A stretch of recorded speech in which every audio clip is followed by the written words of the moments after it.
Yere Awurade nam ne nsɛm pakafoɔ so ɛde ba asase so no, it has a purpose. Until that intended purpose is materialized, the word will never return to God.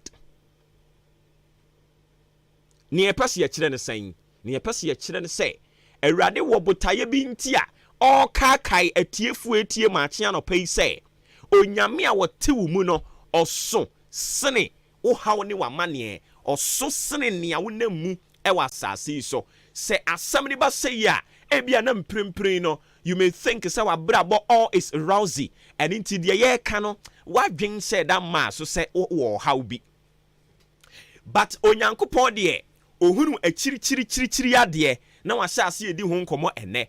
Ɛno nti saa bere no, osiesie wadwen, o propel for the task ahead. Ɔmo ate aseɛ sɛ, ebia na mprempren abrabɔ no bibia yɛ okay. But a time is coming. Ubeduru hɔ no no. Ubehunu sɛ nneɛma yɛ a bit crooked. But ɔma wate aseɛ sɛ ɔte wo mu na ɔso sene wamane no. Asɛm biara apie firi adiifoɔ anum aba asase soɔ, apie firi ne nsɛm pakafoɔ anum aba asase soɔ no, ɛwɔ botaye kɔpem sɛ saa botaye ne bɛbɛ mu no. Medɔfo ɛnya ade asɛm no bɛsan akɔ Onyankopɔn nkyɛn ebiem. Na sɛneɛ osuo ne sukyerɛma firi ɔsoro gu fam na insane nkɔ hɔ biom, gye sɛ ɛfɔ asase ansa mano ba ɔsɛ dɛ mano ba aduane na ɛso aba na ɛde aba ma ogufoɔ ne aduane ama odifoɔ no.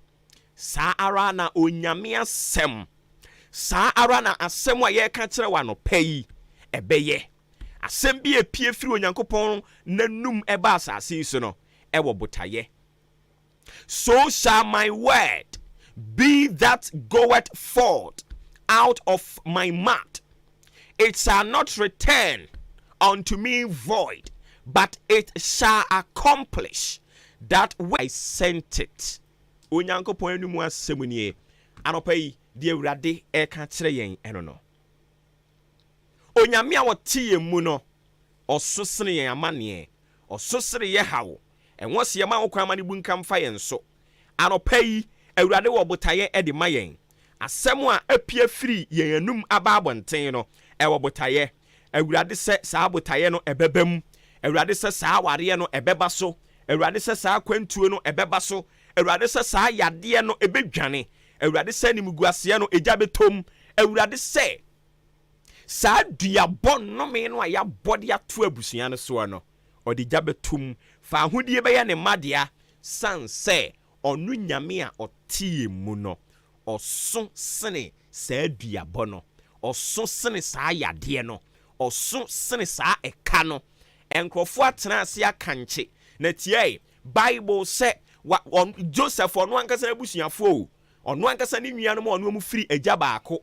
Bible said they sat down, they connived. Bible said wɔn adwen yɛ baako, and they conspired against their own blood brother Joseph. When they saw him coming, then they began to whisper to themselves, and what they all commonly said was that, see, here cometh the dreamer.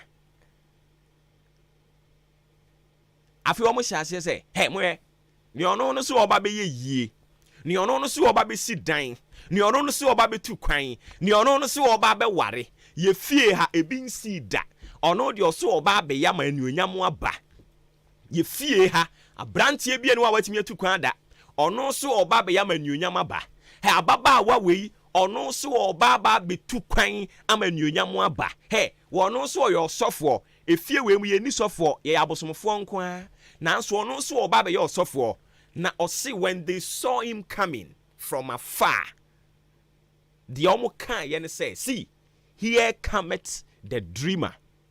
Na omo ye so omo sorry de tia no, but na omo nkenkan ye hu da se Onyankopon a oti Joseph mu no oso sene wo omo akotena ase na omo kanche na omo kansam say abrantie we ye ma ne nya adwuma nye da In fact, when we are talking about a good paying job, say Juma etia kama wa unu say, I am enjoying the sweat of my labor. Already I said there be Juma ebe mi wanya ye no. You bet you 2 CD, 3 CD, 4 CD. Oh, boy, Juma den pa. Oh, ye Juma te se was no. Now so oji akatua se atetea. Eno no mo pese wo mo de ma wo. Tu be bresa wa brabo yi so. Na anapai ne asafo no ennim a ene ye kai wo mo ne se. Wo mo de wo mo betena ase ahyehyɛ. Wo mo de wo betena ase asusu. Wo mo de wo betena ase aye de wo pese wo mo ye bia. But ne wo mo nim ne se. Onyankopon a wotie mu no. Oso sen saafo no eno nti wa bra Joseph ni nuanom etena ase na omo ye se wo mo ebo ni tiri so po wo mo san ni tiri so wo mo ebo ni tiri so musuo won adwenwen omo dwen ne se he we ye nkuno ye betete no ye be mana bra wa brabom he ye de yade ye beto ne so sika bi ye beto ne nsam wo de be san yade no ye be mana kwakoye onananin ye be mana kwakoye omanfrani ewo kuro bi so ye be ma ono ankasa wa bre wa brabom na ono ankasa agene kra afiri ne nsam na wo mu nim se onyame a wote Joseph mu no oyo nyankopon a ne enipa nyina esusu se enye yie no ono nyame de omane eye yie ne enipa nyina kasa ne ato abrantie die enya de a okwa ba biem no omu nim se ye wo nyankopon bi a ono enipa adwen ye na adwen nti de open wo ye na ne enipa se nidaso nim no o de nidaso hyem ne omu nim ne se ye wo nyankopon bi a ono de se ye hyehyɛ sɛ ye de baba bi gu animu ase a na wasom na wo de ahyew anuonyam wo mo pam Joseph tiri so na ewurade ma wo mo agi na tuo no edane ye ebe ye anuonyam hye wonim de ntia sanse onyame a wotie mu no oso sene nipa na enye na adwen ene nipa adwen enye na akwan ene nipa akwan ene nti ye be yie ye be sidan ye be tu kwan ye be dia dance yade ni be dwane wonim de ntia sanse onyame asem a apie firi nanum aba ene no kopem se be ye adwuma a wo hye no no enya ade ye be san akọ back biem Israel don beri man tina ni mu mfa nkyerɛw onyankopɔn a enei wone Ghana ete onti na ni mu nkyerɛw CS nyankopɔn onti na ni mu nkyerɛw Roma nyankopɔn onti na ni mu nkyerɛw Presby nyankopɔn onti na ni mu nkyerɛw Methodist nyankopɔn onti na ni mu nkyerɛw wasɔre na ni din tententen no ni nyankopɔn onti na ni mu nkyerɛw Pentecost nyankopɔn onti na ni mu nkyerɛw na me boba na mo Pentecost asenje se man kasakra awurade nti na ni mu nkyerɛw na won ka wo ho wadi yo nyinaa mu me pa cho wo frɛ me obo ba ofori amanfo ene de no so ha na ye di si ode ye nkwa kye yen na ye san nya akwanya ne bie mu a ye de asɛm ne beba awiye na emom nya gidie ni ahotoso sɛ asɛm no a apie firi nanumu aba no ɛwɔ botaye kopem sɛ ne botaye beba mu no enya de ye besan kɔ ene nti kopem sɛ awurade be hyira wo no enya de a asɛm yi besan kɔ back awurade ɔne wo biye na obɛhye wanuonyam kɔso atena ne nwunu na se ye wafamu de emu ye den sɛ den kora mpa wo nyankopɔn sanse onyame a ɔte wo mu no ɔso sene enema a wo komu no obɛhye wanuonyam na eyire so hyire so sɛ den abrani da so anyina sa no gye nyankopɔn no ɔbɛnyankopɔn no nkronkron nyankopɔn ɔboɔba ofori amanfo me nyankopɔn no ongu wanimu ase na wo so be di adanse sports up next omu wie besan ba na afi ye de aka nyina e de abetoatoa so e de ama wo enyi fidie ni free ha wadaroma ye kwa aba na ya ba betoa osom ne so. This is the moment we waiting for. Ladies and gentlemen, it's sports time.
Kind 93.3 so yatena se ya goodie mu nsem na yede ba be hia o enso e wo match show no eso ya tuni din se evidence based sports presentation na yede e ba midin Eddie Joshua Kwabena ejenim Yosef Aji e ka ho sa enso na Raymond Ashiteurat Benito Mauli e produce show no Daniel Denchi na team machine echi ene we be voice na egum enso e de amayen ene anopa yi na me emphasize da ema Afrakuma Community Hospital o maso yen na sen ekukran de esa gongon ama ye da goodie mu nsem no enso e bro de tie ne se na anopa yi wasori wa tinka se enyoma enkoye yarwa bi e hyehye wo ho ope ayaresa bebe sa yare man yarwa nyina enso atuayira dia eno a ene Afrakuma Community Hospital bre na fo yare wanyina no yehwe entuase entempa so emfa ema we piema ye wo Ayegan West municipality ni mo Amasama Stadium Road honom na ye wo well trained doctors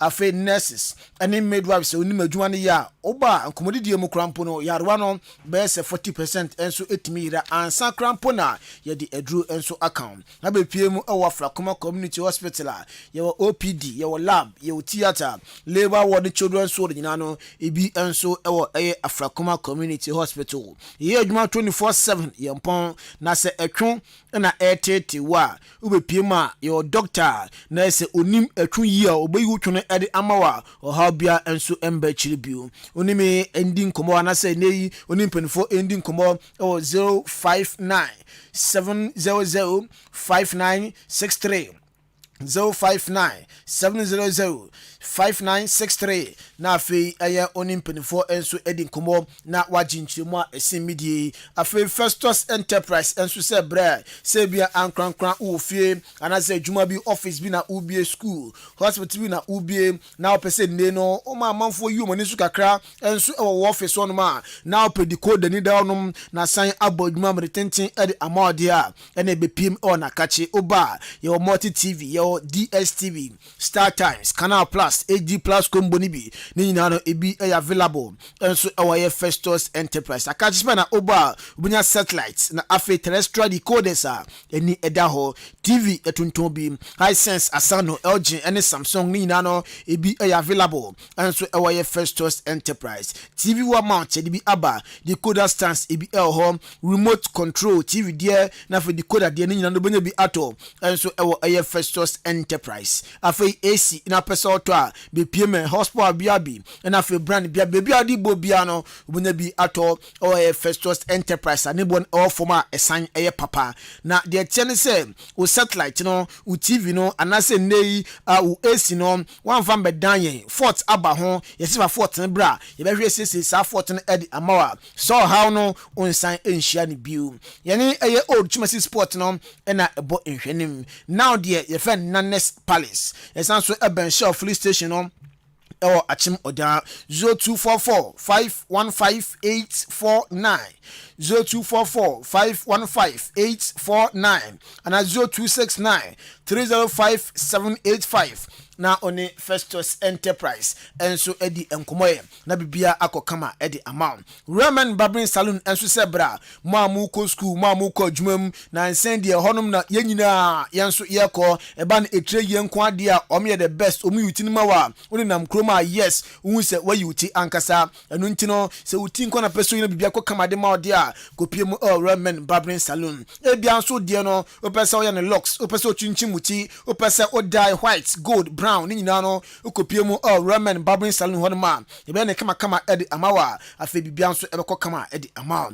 ebia wono untime nante emba ye shop ne mu pese ye bafie ebe yuti ne ofie edi mawa number ni enie 055 271 6777 055 271 6777 and 020-840-0859 na one Ramen Barbering Salon enso edi enkomo achim odan Roman Junction yenim sasentim snifie no eben ho afei aboabo bompa junction so yenim fitting shop no enso na ebo ehwanim kopieme na koyuti kama na bibia enso enko kama emfa ema mention sem na se emfa free access bank division 1 league no emo enra games ni ebi eba so ene ebi eba so midweek match day 21 and a top from no na eno 2 games a bar so say and eko yo golden cakes etna say omoche atram divisa etwom ekanemu mienu ama atram divisa and so entimi antekani bi nania etna fie and so eche achimda Kotoko Royals omo boy ekanemu bako a Kotoko Royals and so entimi anti intibese 10 games ne Kotoko Royals elusu mienu wa draw miensa elusu miensa timi se nyoma enkoye and so emfa emano afeko piemu and so ewe na games mienu eba so okwa United ene ankuti ebo na fe Home Stars and so atna se na oni susubribi and so edi aboni na God and so ebetena fie na oni Koforidia Sempefi Eddie Aboni way and so Access Bank Division 1 League in Zone 3 match day 21 midweek results and second no and na yedi eja no afa Ghana Premier League no so no midweek no so eba so match day 25 and also say na ene dwumade no and so el Shasie Brekum Chelsea any Dreams FC ebo Gold Stars any Karela Bofa Katano ni Adwuma Stars Great Olympics any Bechem United Accra Hearts of Folk any Accra Lions Legon Cities any Samates Midiama any Hearts of Folk Afudunchema RTU and so ebetena fie na Kumasi Asante Kotoko and so atena fie na oni insu atreman and so edi aboni wey games Ghana Premier League no ebaswa yerimu nkomo and so edi ejaon my MPM futsal games ye bono te se football na so ehun mra ne ho hihye no enya football jeni bi we ni 5 aside ina ye bono ye mbo grass so nemum ye bo cemented court so emu mra no ya na a different esen eye football na eyade a na se total energy CAF futsal AFCON no and so eba so ochina na ehase Morocco obi ma so na kopiema Ghana ye so eya qualifier na se futsal no ye komu bi na draw no etodwa ne Ghana ekopie mu group A ni host nation Morocco eka ho Angola ne Zambia ene ne ye group A group B Egypt Libya Namibia and afa manya ye fan Mauritania ena group B Ghana first game against Zambia ochina ena sa game no enso ebaso na Ghana fusai yade akobida yakobako AFCON yakobako na bako ne koye no somewhere 1996 ena yakopie mu yani Egypt na ko final ma Egypt achien atwa yen ama edi second enso ewom second time Ghana die ni echiemu enso fusa AFCON mu enie assistant coach edema Ghana fusa team no Victor Ayite enso de komo kakra ejayen osi prempren de bibia okay ohwe nhyehyɛ o maye training no maye bibia fine no so asopla omunis nyina enu ntino ayade AFCON omu ekoi target ni se qualify na fe World Cup this year eba so Uzbekistan no Ghana yenso timi akoginem atwikokyere bobre ewom. We've done most of the training exercise before moving down to Morocco. All that we are left with now is brushing up and then mastering our tactical setups. FA supplied all logistics that one will need to enable him prepare well. The boys training wise they also responded very positively. So I can assure you we are very, very much on course. Ghanaians should expect that by God's grace we will qualify for the World Cup. In fact, that is our main objective, qualification to the World Cup. Our target, like I said earlier, is to qualify for the World Cup. And I can assure you we'll sound that warning by winning the first match come this Thursday. We and so assistant coach Edma Ghana futsal team no makopie mu ewaye Morocco ne nkomo na odija no o sure Ghana fo nyina say ya dia futsal games eba so no Ghana betimi qualify na afa kopie mu World Cup no na onim say ya dia we no ye body nyina wi a first second third omo nations omo qualify kopie mu and so ewaye futsal World Cup eba so Uzbekistan enu ntino we esanso serve as qualification to the World Cup in Sihonma chairman enso edema futsal national team no Ghana enso echechem ni din ede Nathaniel Makwei Colley ono nso echechem se sia de ono no chairman edema futsal team no na ohwe preparation omaye nia FA enso ede amoma na se omoye sure se World Cup anase nei AFCON na eba so no Ghana betima qualify kopie mo World Cup eba so Uzbekistan no emu. The FA has made sure that we are on course. And we are prepared with my able-bodied coach and his assistant. We are doing well. Today we had our first training on the tournament turf. And I can tell you, these people are advanced. But everything is on course. For now, we are taking it one day at a time. But our main purpose and focus and aim is to qualify the team to the World Cup in Uzbekistan. But we are taking it match after match. So we are just preparing and both physically and psychologically to meet Zambia on Thursday. Enti we nsama chairman Edema futsal national team of Ghana enso edija yen wan fancy one ma okoso echechem amanfo anti futsal na asiye futsal na eti se ball a yebo ya nanso no de won se ball no ye born 11 aside but futsal no de 5 aside afei mna be wo ma na se enti se football mra no ochirima futsal no 5 aside afei se na football born 90 minutes no we 20 minutes per na ye born no throw in kick in, throw in, kicking. I don't know way changes the crab. And also a woman. Now, I see a born echo throw. And I say, born outside the picture. You stop a time, you know. You might time unlike footballer. Say born echo throw, echo go kicker still now. Give me a cost no, or say fusamuno, and yes, sir, and so and I see it here. Or say so committee foul. It was a num the 6-1 a bad penalty. And so it's here. Or say, nay, we a futsal player. Ball a joke crowd him out. If you say, who spending more, and I say, who's spending more energy or futsamu than football. It's a 5-a-side game played in 2 halves of 20 minutes. The difference, there are some slight differences in mainstream football. The throwing in football is called kicking. And whenever the ball goes out, the watch is stopped and you have 4 seconds to kick the ball and play again. When you commit 5 fouls, 5 direct fouls, the 6th one becomes what we call direct free kick, which is termed a penalty because it's kicked without any block. So you need to be very intelligent and very smart to play futsal. That said, it doesn't mean that if you are playing football, then it means you are not intelligent. Once you play futsal and you come out, you realize that football, we are joking. The energy you need to play futsal, you need if you are able to play futsal, you can play more than 200 minutes in football without getting tired. I mean, those are some of the basic rules. And when you are shown a red card in a game, you only sit down for 2 minutes unless a goal is scored under the 2 minutes, then you can come in. Enti we chairman Edema Ghana futsal national team no nidi Nathaniel Makwe Colley ne nkomo na odi agya no afeye mpiem of football proper na Henry Asante Chum communications couple enso Edema Ghana Football Association odi nkomo kakra agya yen osi ene hu adwinu pa na enye fair se obi betena bonten waka se Ghana football se ne football atete apansa mokrom hanom no ket administration osi dabi enye ket administration na emom ket administration positively honma we have to talk about Ghanaian clubs Eco Africa the Kotare na why if it is that since 2004 Akotokone House of Folk Ebo Confederation Cup final and from 2004 basically 20 years ago Afeni first Ghanaian club awako semi-final now how does the issue of decline only come in within the last 4 years? If it is just the last 4 years, there are a lot of positives that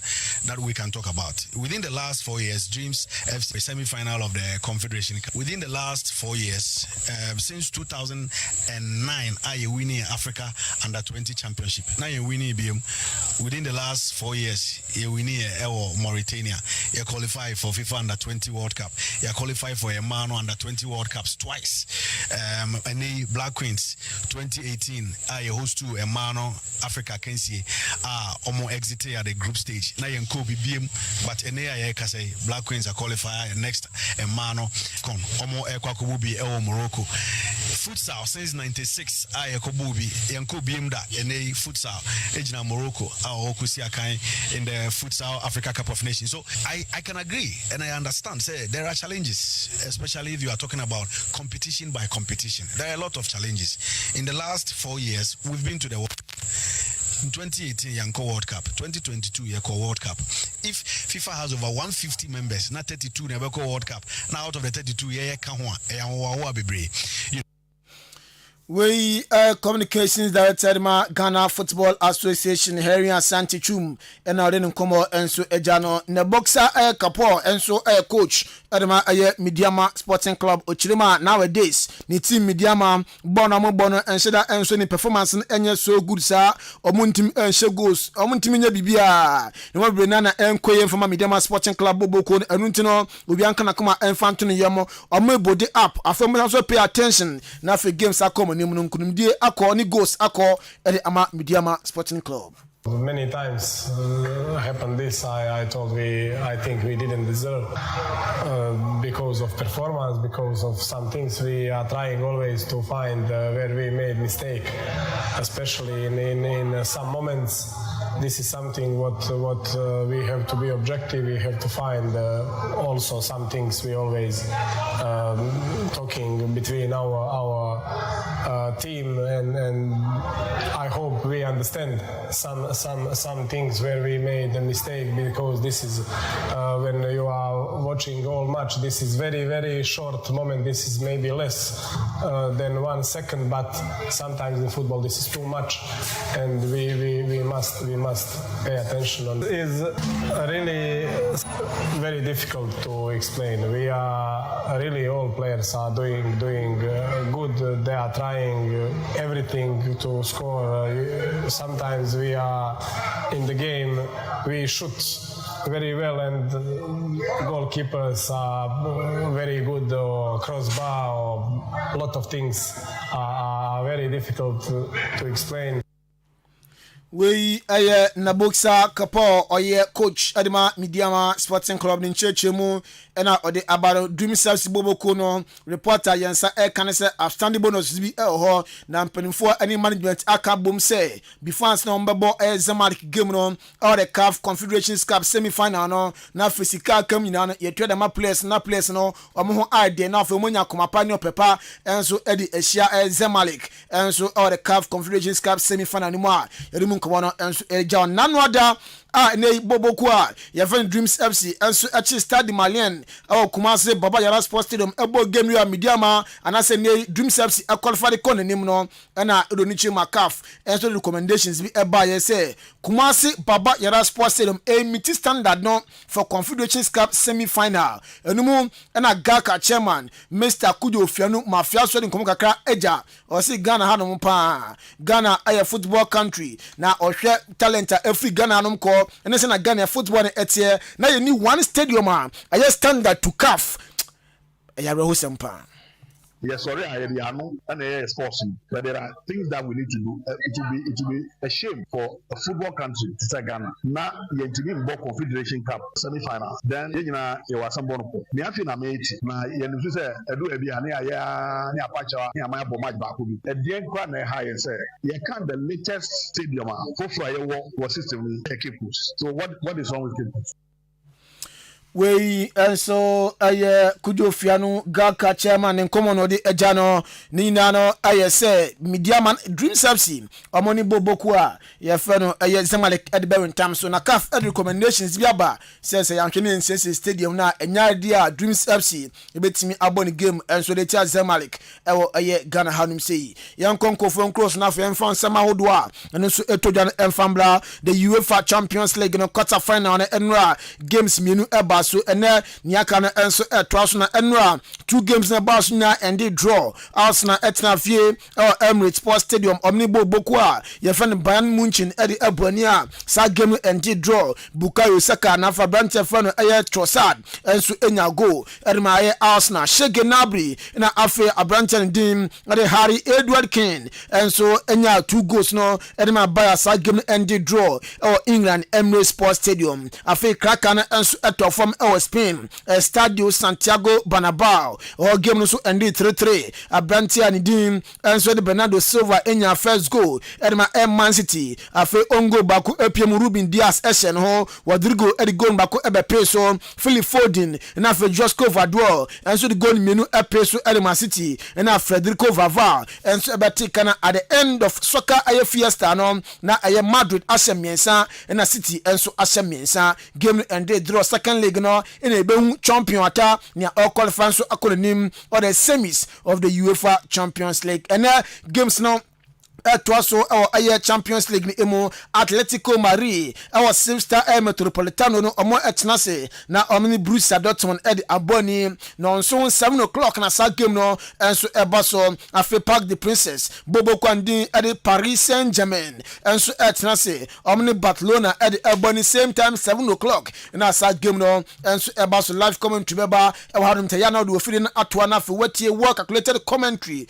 na bibia enso akokama edi the UEFA Europa League no ochina games so ebeto so and also edu aye quarter final stage na say na parents na AC Milan ombetna fie na omni AS Roma and so at abone 7 o'clock ochina na sa game eba so afi Bayer 04 Leverkusen ombetna na omni West Ham United at the Aaron Tam so Benfica any Olympic Marseille bebo na fe bokua ye fan Liverpool and so atnas na omni Atalanta and so the aboni way games na say the UEFA Europa League no eba so di mun komono and so the ejao enwa game eba so Spain Santiago Bernabeu no game end draw no na head coach Edma Boboku ye fan City Pep Joseph Guardiola yadin komo kakra eja was ni players no omu show maturity and so enwa Bernabeu de yanko ensign ba sa enti draw no munya ne de ayade a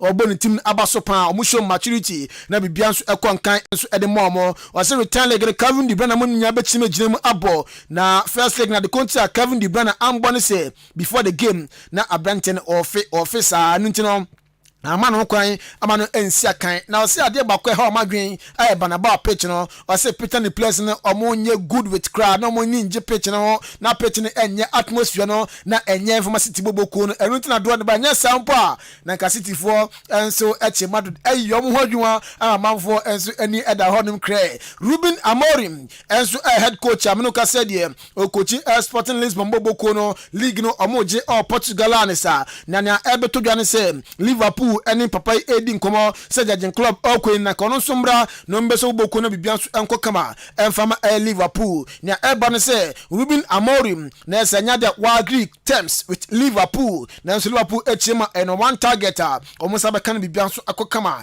edema ball Boku a ye fen Liverpool Manchester United omsi 7 players ombetomo ebinsu eleko free ni tennis omsi Old Trafford no omba cry out the focus players be honoma sebi omu yenwura ball no omu nimbo erunti no ombetomo na bibia so akokama ed amom Tom Hilton dinkeka afi Anthony Martial beko Brandon Williams ebeko Omari Forsen Alvaro Fernandez afi Brantia the fan Hannibal Madrid ono so beko Daniel Van der Beek ebeko Jadon Sancho afi Facundo Pedestri na afi Brantia Mason Greenwood wo munya ya mantia United say likely say umbeto bi ebi nso ebeko free na bibia nso akokama ede ama United Boboku no Atletico Madrid our game against Boboku ye fan Borussia Dortmund nya eba no say abrante bako ye fan Marcos Llorente osaka no Boboku ye fan Atletico Madrid wakasa osi gamer omen Dortmund ede abone no de Atletico fo ya ka tom se ndo me hon mama mundi omen se emo mundi brodo memo mundi na fe pasta macaroni a yede sauce gugu hu na de no ya ka jonse mundi ni nyina ne se Dortmund game no esa Atletico ewini na konkodi ndi kona nimti no omo favorite food no ya banom se mundi sa eduane no na bibia nso enko kama emfa emom Liverpool omo te de ne omo se Abrantia ya fan Trent Alexander-Arnold afa Diogo Jota Stefan Besitic na fa Brenton din ede Alisson Becker no reporter ban se Sam Nante enan enso adjoining trainer omo training gidigidi enso Liverpool likely say Liverpool games e do monim no na se Sam Nante beginem esia kan enso ede ama Liverpool Boku no PSG omo head coach ya fa Luis Enrique na wakasa na onim se enanadwi one Barca enso game bo na Luis Enrique former coach Adema Barca na o chem se ne tactics any formation na se obobon ene no esiuti Barca more than PSG who ye PSG coach o se formation all building edi echia sa game we no ni formation no anase tactics no effect Barca mom than PSG ɛno nti na nwumre yenim sɛ ndada o sɛ we no ɔka bia ginani o sɛ ndada bi no dada basafo no emre ne nkrabia ene bɛkyerɛ. On this note yegyina so ne de nsɛm no asi ha ewia yɛbɛsan aba na yɛba ewia de nchichemu bre na enso ɛbɛba afei ewia no efi hɔ no ma live commentary nso bɛba ɛna nwumre na bibia nso akɔkama ɛde amamedin ɛde Joshua Kwabena Jenim Yosef G ɛboaye afei Roman Asheteru atane Benito Mauli produce show Daniel Denji ɛtan machine echi epian voice ne egum ɛmayen yɛdisia captain in the morning ɛne ne team ɛtoa so kopem tama nondu ɛbɛbɔ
Adisiye Obuoba ofore amanfo emamo ache edeba Ahenkan 93.3 FM.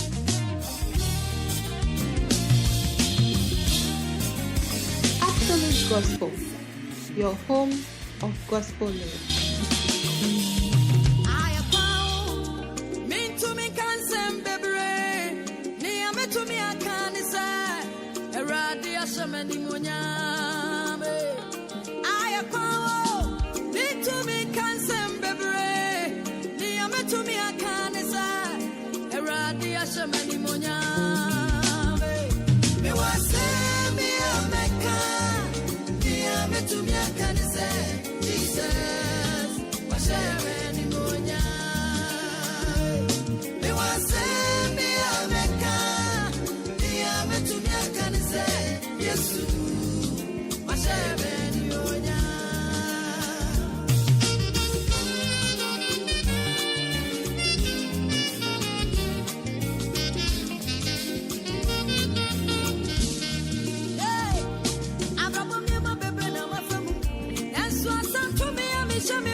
Yeah, the Asadade Bema, the sports team, Joshua Kwabena Jenim, Kofi Ejiri, Daniel Denchi, Ben Mauli, Raymond.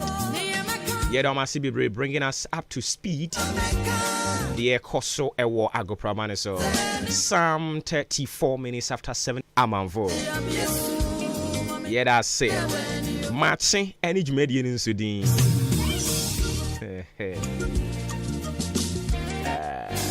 Na mo sa number na mo de birthday messages if faso ya munya ne henfa. Wo mo de ababibiri asemo. But na ka sankrofo edi o ma woda. Enkrofo edi o ma woda pa.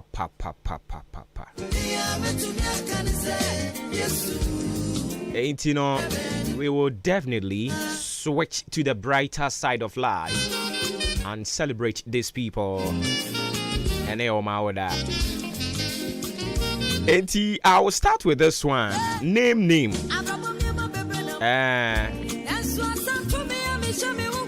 Mimi asisi wonu ayo bolu cheme. Hey. Nana Kweku Ofori. So happy birthday going out to you, Nana Kweku Ofori. You are 28 years old today. But I mean, ujina hono mo ebeka say o ye penny cheme be 20 times. Nana Kweku Ofori. Happy birthday going out to you. Live long and prosper. And of course to you, Adwuma Kiss. Adwuma Kiss is 24 years old today. Adwuma Kiss, happy birthday. Elvis Tete is your birthday today. Captain Messi Kenny. Captain Messi Kenny is your birthday today. Happy birthday going out to you. Clinton Ajayi Anaman, you are 26 years old today. Happy birthday. Starboy Remedy. Also say Kwabena Gilson. Kwabena Gilson or Ashaiman. And so happy birthday going out to Kwabena Gilson. Happy birthday to Florence Upon. You are 29 years today. Hey, any pain you. So Florence Upon is your birthday today. Happy birthday going out to you. Kofi Abuaje is your birthday. Nane Kuya Mercy is your birthday as well. And then my personal person.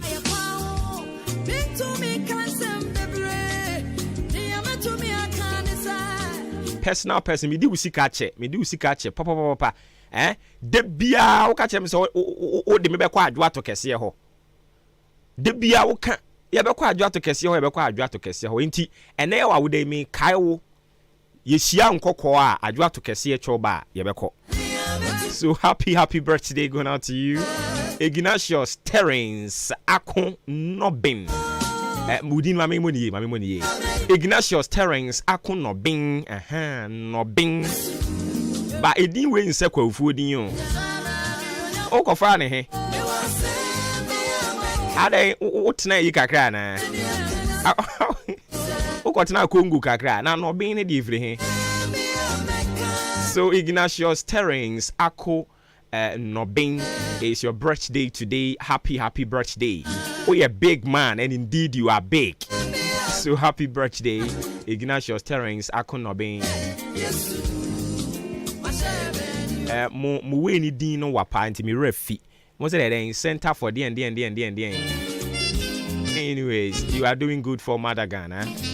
Live long and prosper. Ignatius Terence Akon Nobin, it's your birthday.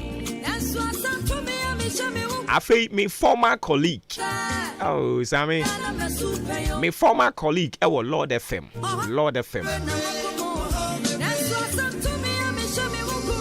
Sammy Nana Obo ye mid morning no. Samuel Nana Odei Aye. Oyoku apini na oka kuapem no a otumi say yes. Also wo frame me Nana Odei Aye. So Samuel Nana Odei Aye, a former colleague. You see, I do also for Precope. ICGC. So Samuel Nana Ode Aye, it's your birthday today. A glorious, glorious, glorious happy birthday going out to you. Live long and prosper. And of course to be 93.3 and beyond. And then so a couple. I would couple a former youth organizer. Former national organizer. Edema NPP. And he ono and our parliamentary candidate. Equiapim North. A lawyer. Sami Ewuku. Na 7 year ken and a openi Ewuku. Now that and it's more madam for moving ben no. You can call and wish him well.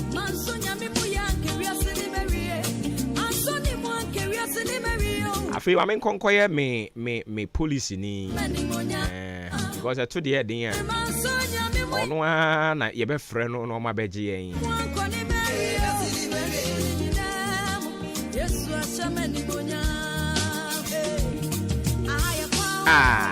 into me.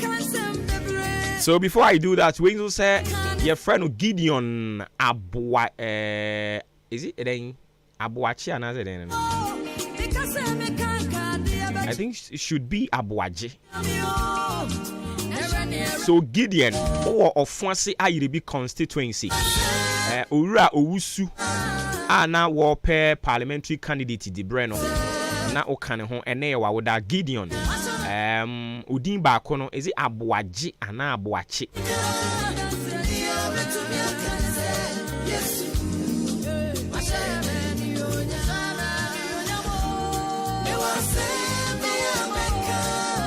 Nia metumi aka ne se share me. Eti message we by 12:44 a.m. Sabre ma dakra mi ni baby amenenam and so be na woda message e de ato ho twen me. At say what the instructions aka ho. Enti ma yen wish no na edin yo. Yen ki anim. So a glorious, glorious happy birthday going out to you, Andrews. Mami fa wudi Brennan Shase.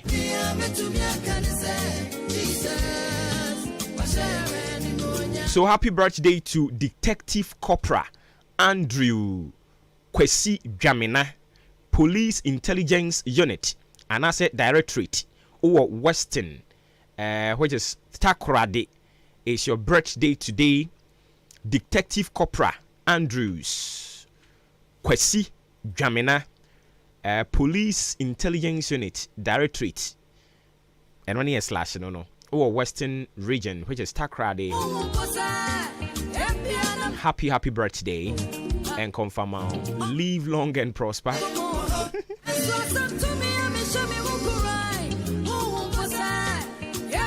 To be 93.3 and beyond. Detective Corporal Andrews Kwesi Jamina, Police Intelligence Unit and Asset Directorate, or Western Region Takradi to be precise. Have a blast and do enjoy your day to the fullest today.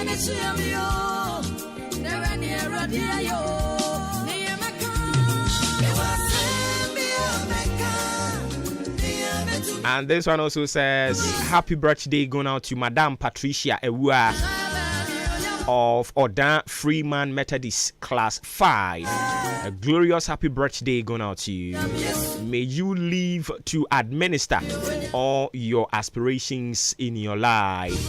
And may God bless you. From Kweku Kranting. Oh yeah, I know what the account. MP personal aid. Achia say. Hey, Kweku Kranting be kunipa.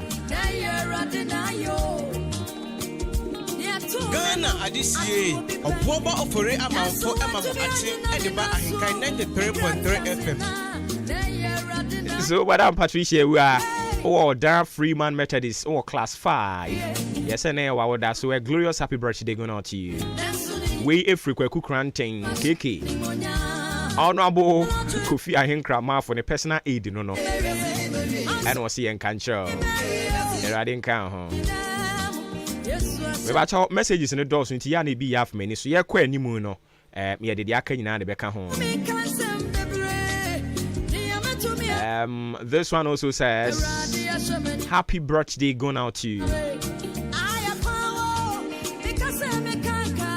My second son's I can't boom.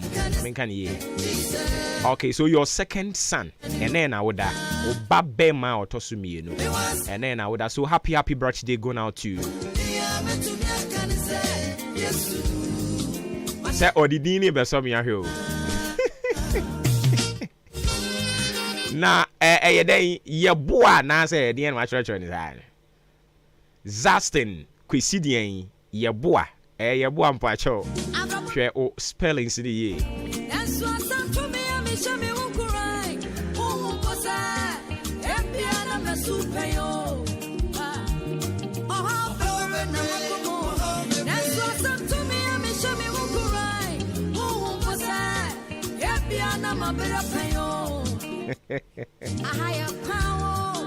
Hey.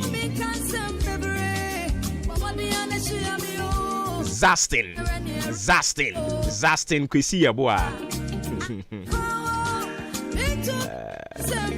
Hey, and then I'm a former. Anyway, so a glorious happy birthday going out to you, Zastin Kwesi boy. You are 2 years today. Wow. 2 years. Now, 2-year-old boy. Anything crown or no? Zastin. Wow. So, Zastin Kwesi boy, you are 2-year-old today. May you live long and prosper. And of course, you do well more than your parents. Udini the Ede, Zastin Kwesi boy. Way too much.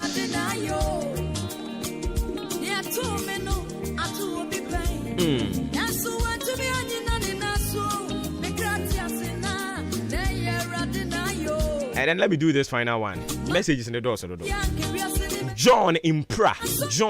Mama infa chef ninka home. So Chef John Impra, it's your birthday today. A glorious happy birthday going out to you. Live long and prosper. And of course, do have a good one today. I didn't come in home messages in the door. So yeah, queen money at the aka in the back home the amount. Yeah, they were that chinty or brack went to a future addition womb. Yeah, they come home. With that chinty, what to assume.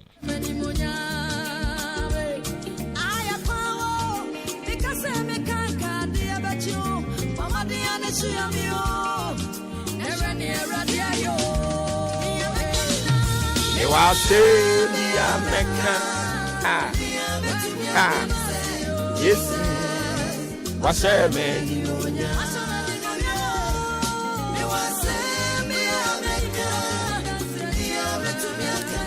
Rebacho wadachi nti eye obra akwantu ene adesua ewom anopai dia yedinam enie ene de no akwakoye tententen kakra bato de beche eye brofo yewie e bechirim de aban akase ye de miese discuss with okay meba discuss with your children what you would like to change in your life if you have another chance.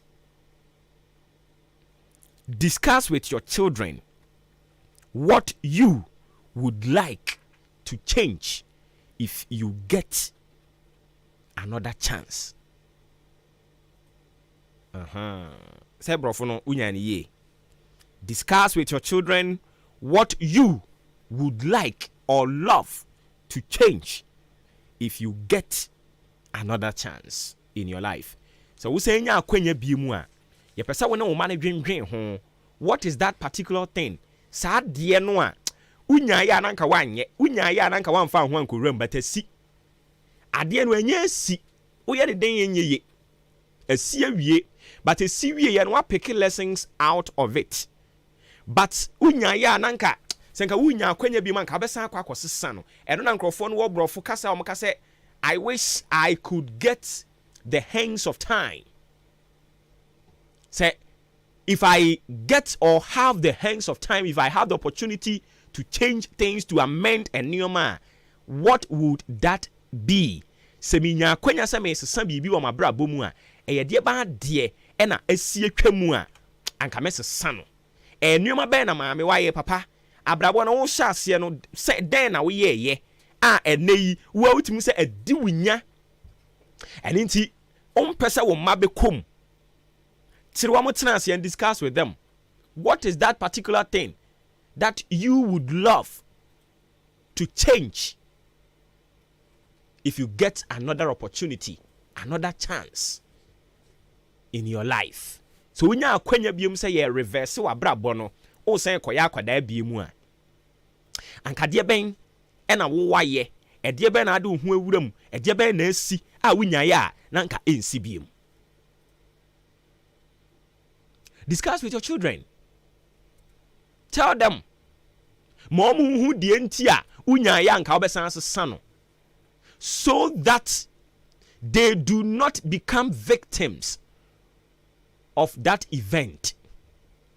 Discuss with your children what you would love to change if you get another chance in your life. So when you are kwenya biemu a, then na obesesa no. When you are kwenya biemu a, then pa na senkeni Ewurade Nyankopon say mo akwenya ne say girlfriend, boyfriend, ye mo akwenya. Abrabom den na waye a ene wenu hu a wunya anka ensi biem. Obi edia ode baaye ose eye enamfosem. Oso wo sa abrabo ase no. Ode ne de ye enamfosem. Me papa enso so de o ka kire me ose ye obibi e friend say fekuo. Fekuo me papa oso no ye fekuo papa na ebo ne fom tie ha okona kura ase a ba bia ne maame te emrantie ne eyi emaba wano a wo mu ewo kuro no so na omo fefe ba no especially omo mani abre sem pese omo konkran sa time no watena nkran ya wabone bre nyina nkran kakra wone ho enti okwa kura ase no ohunu ne na yonkofo no moda so we kura na se ho no a na omo ho ye ne mobo enti oye na dwen se sa na tie de a one wo mo be kasa ne nani abere a opeso okopto abrabo so won kran no ode ne beko eni nti wo hyase se ode ne namfofo no binum e konkran na abusuan ya mi kan enya movie o me papa kwadwo sei enyankopon ya adom a 27th odi na woda bosumi wemu asem oka kire me no ye de oche ye tena ase na niam asisi no oni adi ho nkomo okọ akura na se a mrantie no akofa binom oso omumra nkran enam se no no awon kran ho na ntino de obabi da ne nsa so na chi adware eni nti omo ba ono mo ne da didi sori ye bibia no asan di omanim akopa adwuma e de ama wo mo munim ni esi ye sankrofo no a ode wo mo kọ no eye sankrofo kro no a e na eka omuti pam ho ene nkrofo foforo kokoye adwen ebe wia ne niema na oton a na sika wone nsem e ma ono ankasa timi ka se me ye bema no omo be wia ne niema nyina anka omo nya no ba kumpo na anka onfa me ya dansidie ana onfa mra me kan kire nkrofo se ne omo wia ye ka ye nie womu wia ne bibia kapere omanfa nya no eno ene ne fombo eni nti oni en discuss ya no ka che se so onya kwanya ade a ye frɛ ne se feku enamfosem enya dia anka obeye biom but esi atwam abone fom eden wo ye enwose wo mani sisa atwam saa keke ewo so de afutuo de ma ne ma eba na ne ma no nso ehwe won hu yie ewo saa de ne ho na kan nipa na nipa bonesem a muti akurase amuwe abrabo na no de ne wo ho eno so me de nyame e madom nkran ho na me wo no anye bia metwa me ho amenya bi di ene nti mo adaroma se mo ani abre dia a mo meka me ho mo nso mo de ne to a ye wogidie se mo besere eda edi animu senka we nkanya adwenbone o se we kwa nkanya feku tantan o anka ye feku a eba be ye wuyi o nanso ahu ne ekowie no omu wia ne niema ne dwetre na brabo a wo bo into osan background zero bepem ne wa pem so apem enye yi omo eye saa no nso ayeye se tam ono odo omo konkran no ye back to sender say boadane ene o konkran ho a omo asisi dan omo ye onwuma omo aware bo omo bra enije ni ono de omo koye na de na dane enti papa yi chi ye tena ase ene one ye kan ye se onya akwanya ni anka obesesa no ewo na bra bom eno no arapa yi wonso so den na wonya akwanya obesesa wo bra bom den na waye ase wonya akwanya no obesesa wo bra bom ene ebia nne no nyankopon kyerọ mo wanim 2 3 4 years to come ene nti na wo de wa bra bo eto chacha no hwe ebire bi ba oba emema bi a wo ma wo ho kwan ema wo ne wo da omo hwe wase wo mo hwe wo ho no tie ebire bi ba se wo tena ase na ye ka kire wo se abrantie we wo ne wada abrantie we yahunu wo ho da wo de wo nsa be hye wanumu aka abrantie ebire bi ba oba bi a wo ne de enne no nkrofo bi a no mo de enne no ebire bi ba se ye ka kire wo se sa baba wa we wo ne da yo wo ne twempena wa we ya wodi ti bebutu fom a wontimi mpagya enimguase be kan unnim ochena sem eni tinya abotre empena twe bi wo ha yentwe ena na o me kiro ye se choose your bed mate or mate very carefully. Choose them very carefully. Your uncrophobia, they stand to lose nothing. And your baby and any chimpena, and your baby and any chimpena. Your money, memory be a honor more. Omunian is ready who be on my bra boom. Omo diane say, maybe 2, maybe 3, 4, oh, mamma 10. Jumo diano no. Oh, mamma no one wada. O near brabo papa be abo. Also, so when Yanko Pond West Quine beer. Sa Quine or do what season.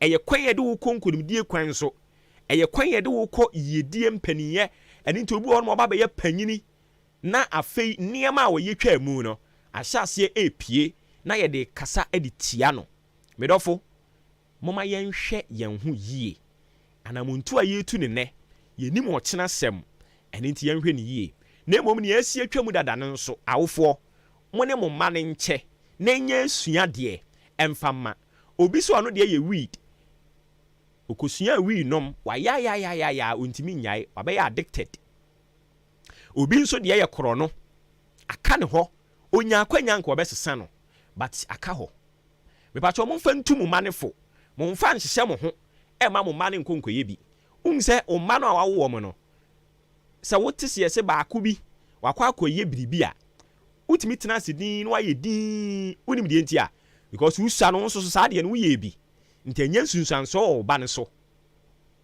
ebia wa mo ho mpaye wantu hu anamon eni to tese so ba no ye kan ya utimi tena asidin ebu okwa na owira fi wo ho eni ntia de akolare ba ubetumi akasa na nimu a akire inu akire adwo no wankasa utimi tena ase na wabu nkompo akɔ he wakinu akasa na ade na me bayi odwonso keteso yi mi swano ne yesi me so medwonso keteso medwonso ya de nyiye ade na me bayi wonum ne nsa yi me mani nyina obi ene ho onum ne nsa ma me nkɔ me ma me ho nkɔ bisa no ma ade me bayi onum ne nsa mabusuam na obi num ne nsa na yeso awofa ba ako bi na onum ne nsa aniti ade bi a esi nne no esi pen is just a repetition of a neoma esi the mani sin say yenya careful yensua bibi mfamfirim emfa mmobra. Discuss with your children what you would love to change if you get another chance in your life. Erade nkan yen ho na onomomoa yen na yentumi yenda chinti entu anamon a ede mfaso papa ede bebre yen. Erade asumdwe nkan yen yeda ase. Woda chinti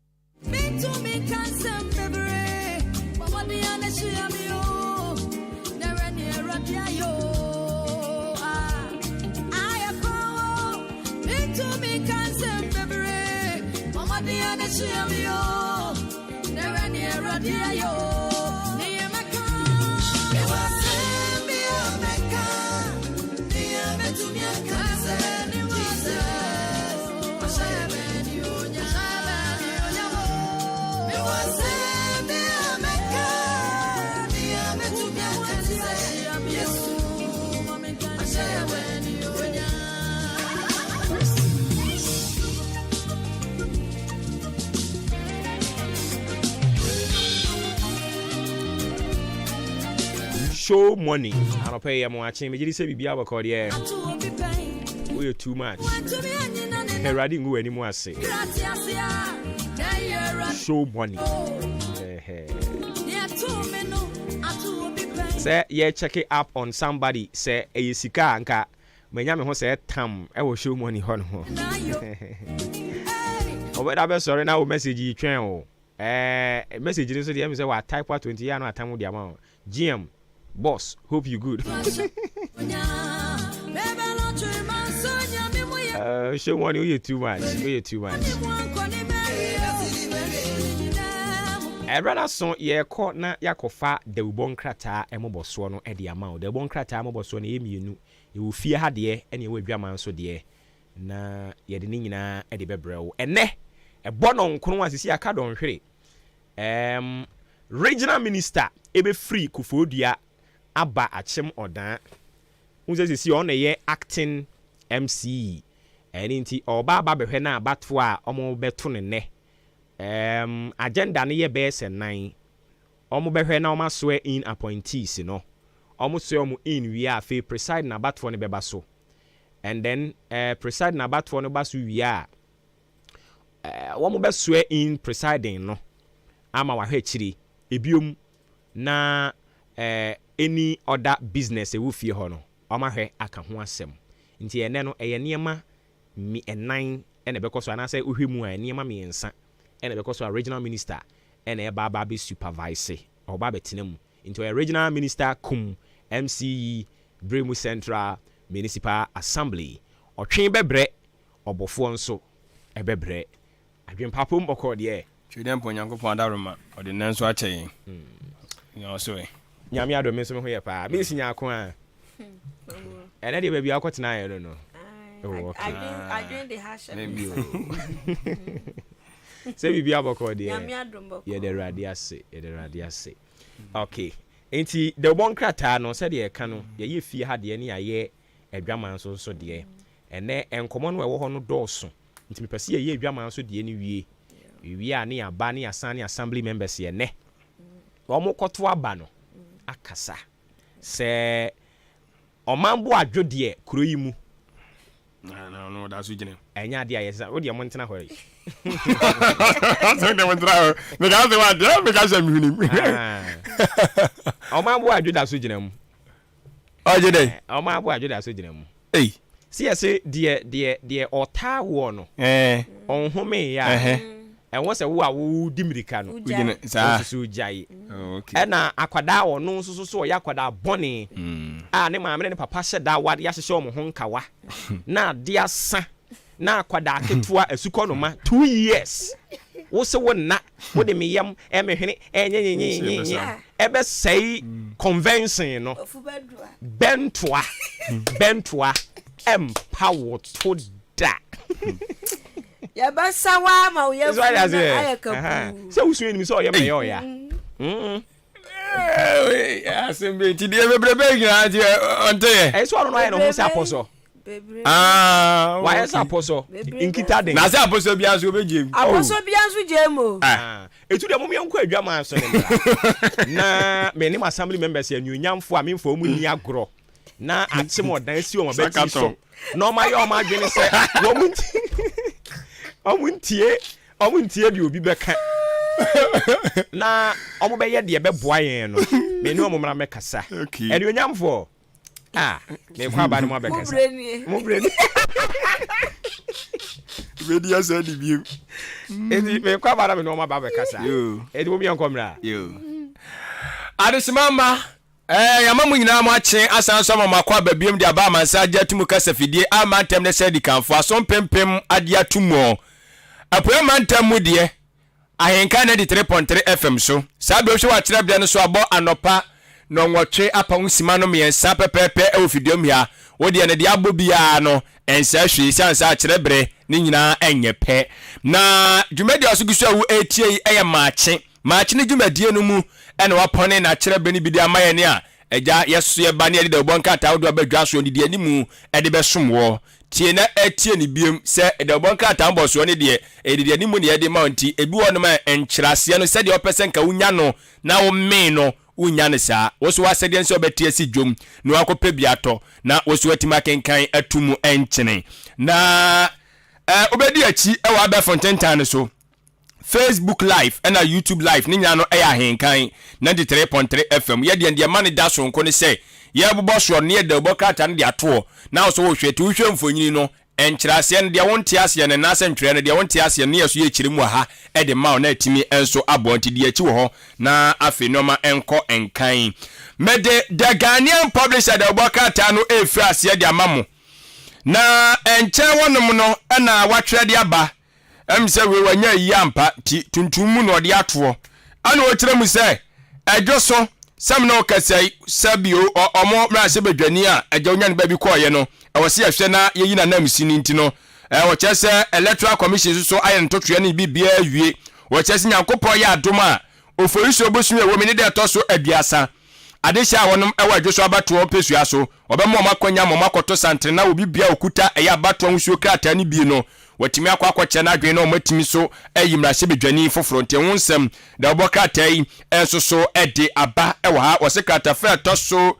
mienu ena ensem ni chechire mu ni nyina no wasum ede aguo na owiye ye no ana wo kire mu se bawomia eye bedwaku amo ehwe aboa no na omato na maganafo se de be ganafo beto abade ama na fipinu ni adwenu enan no ana omodi abetu dwa kire mu se sa eye school to aso okwana MPP abaidi ba ya Dr. Bawumia dimu tintima no se ganafo anim na afimpinu ni adwenu ena abato ne ekoto no ma nto ama Dr. Bawumia no mkoto mo owura dondo amani mahama ene awofo ene ahwefo mo hunu sade aya na aye no sisi school fees no musa ba betwa biem na mo hwade mo piri ho sansa owura dondo amani mahama obontimu po eso oba pe oba betwa free SHS mu sana eye Bawumia campaign team no kan o nyame na meka nti awonsam da bokata the Ghanaian publishers so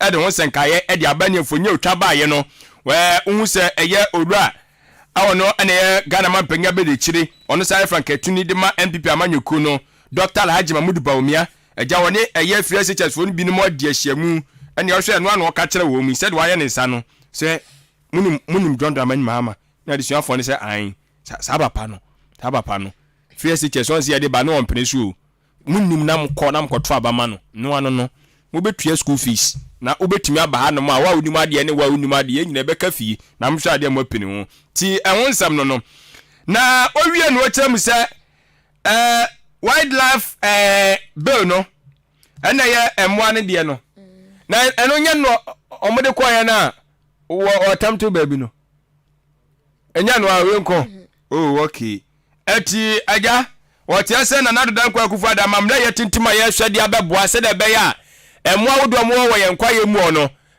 sabio ye nku o mo nwe saa keke na emom ne be ya hihye ye betumi aboa sanse o wia no wajabi wo kyena samunti enti saa mamla no sem no kase na nadodan kwa kufu ado waje atum ti ye ho senkai da obaka tai e wa haka tafe to so miensa e ho ensem enaja wode agu na saa so do chem sai waye wamo anaja wamo ehwe eye emabunu enyuma semu kaye na Youth Employment Agency no yaso amane Guinness Ghana for aka bomu a hisi am no kasai adehia ma akoma ahanu 20 ena omomo tete ede efa eba no eye apomde dwumadie ne ntotoye esoso ehu a no da boka tai ɛde ho nsɛnkaeɛ ɛde aba the Ghanaian publisher mu amanebɔ a ɔde nam ɛno no Ebusua ne mamemfa daily guide da obokrata no entoa so daily guide so free SHS ho nsensem wo no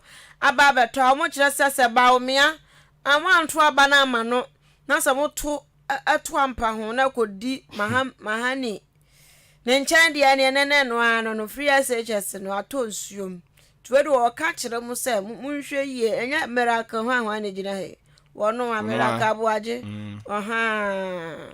na no den on ebo musa no krate ediaba we do mamfa we nto na me brase hansa isi electoral commission wo mu so ayo madwen se edwoso ba election no obekoso yenim so edwoso de o de ya to abai aka kakra bi akwakoto aba ndisi fo ekura so omo so omo nko sese sa eno omo goto eno ndi kila omo ana still I just to ambeto Ghana mamre enti ane ase wo mekwa akoto aba afi the electoral commission no a ma mi je mensa we ga hye no so ne fe timi se sika wom we ga ne bi wod mo 2x4 no bi ne ye hye no na papa ne bi pa na hye ni a chese na ha na fun ne nanim timi se ma mi hu ofe color no so is coloring na samu a Kenya se 30th April ya wo mu kwa koto aba by election e wo edweso aba trompeso ne so ena eni PP fo nso bekwa koyi nipa obekwa ko gina primaries nso bekọ so memenda ye be 13th April ho asem eda ha funny face eteseme ono nso da se na se nanu ada ye se wo de ka akọba obi o se de ntia chi ni tum ye kasi amani bedi na sika de tu nti so eye 120,000 Ghana cedis ti watua ya yi no ho asam eda hanom sei World Bank fo so kire se enche bia Ghana ya GDP esika sam ntoto ebegina brane pa ye beko 5.0% bio ye ho asam eda hanom kata di aba afi ma menko omundimi fo no so ye ka se wonsa obetia se we hwu ayira we apia ma ayira ba ko dia mtimi mboni jen we yi na ayira apia ma na ayira we tedua no ayira ade esi se nipa 9 de do ma ko gina sem dibia se wo mo hwa omo be ma no se wo mo obi be ma ayira aye se wo mo bua se de be busuansem no wonran si afi kura de be ma bia anyira hanso de se ya di nipa 9 na ko gina court ya chese mo do so kura de na akwa ho omu kwa gina court enam ayi a yire ya apia ma ya yire de o ma na yire ai se wanso wa shedo se de benyo eroba kwa court no akwa chirechire mtu ho asem eda o wani ji apia ma ya ho a na wa akwa kan page 6 ho asem ne da hotafa daily guide de obokrata adishima ma me de chronicle de obokrata no eba mre so sem de obokrata na ne bana caption no ana odi aba wo kire mu sai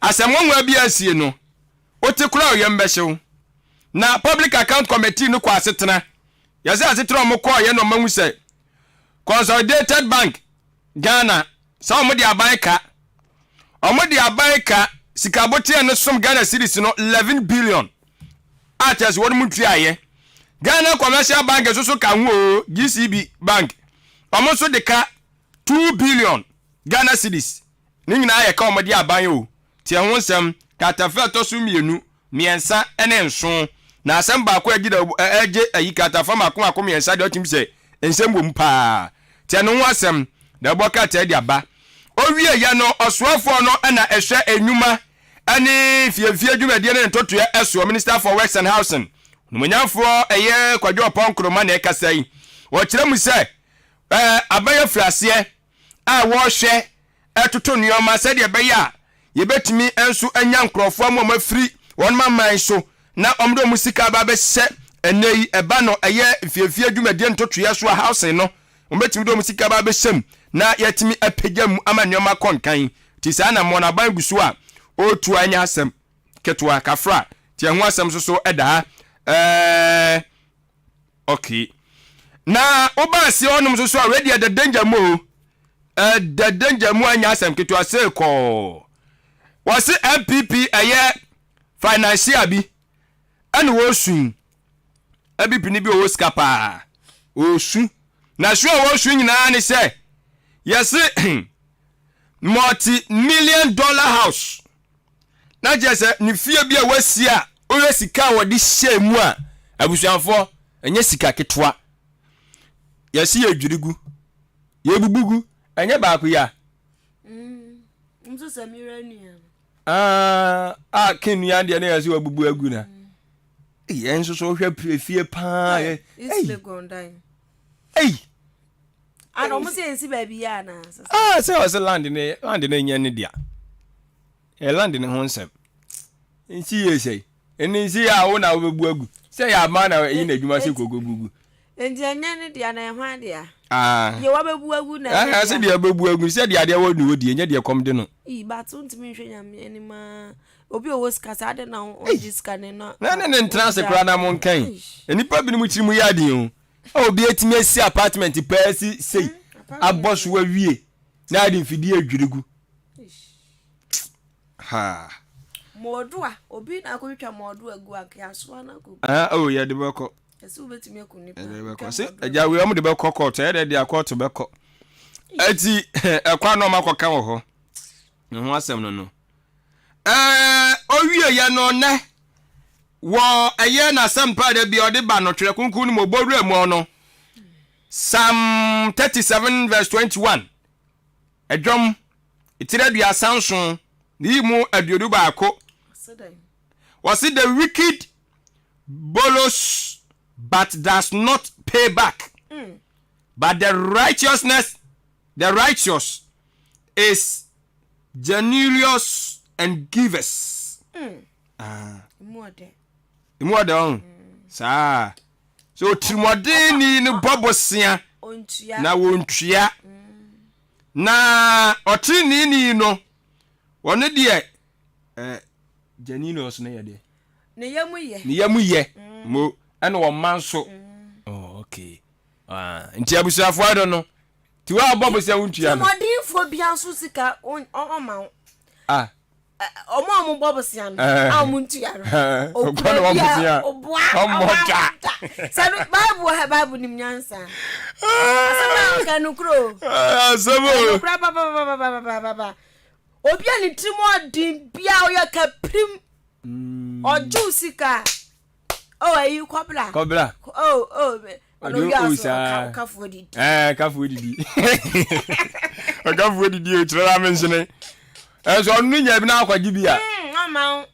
Mini bi o. Sisi abula. Sisi ana. Oboa. Nanti we no so de asemu e ba na chese. O pa asema ka hwa no o kana aso. Wa hwa hwan asem nie. Ene em se danger ni mu a. Be danger ni mu a.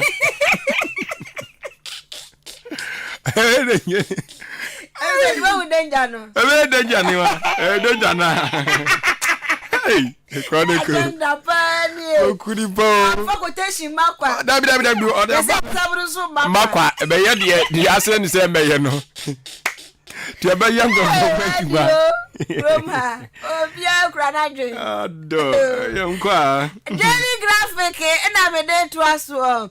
Truth and accuracy every day. Ni ase wa makwa ayi bi aba.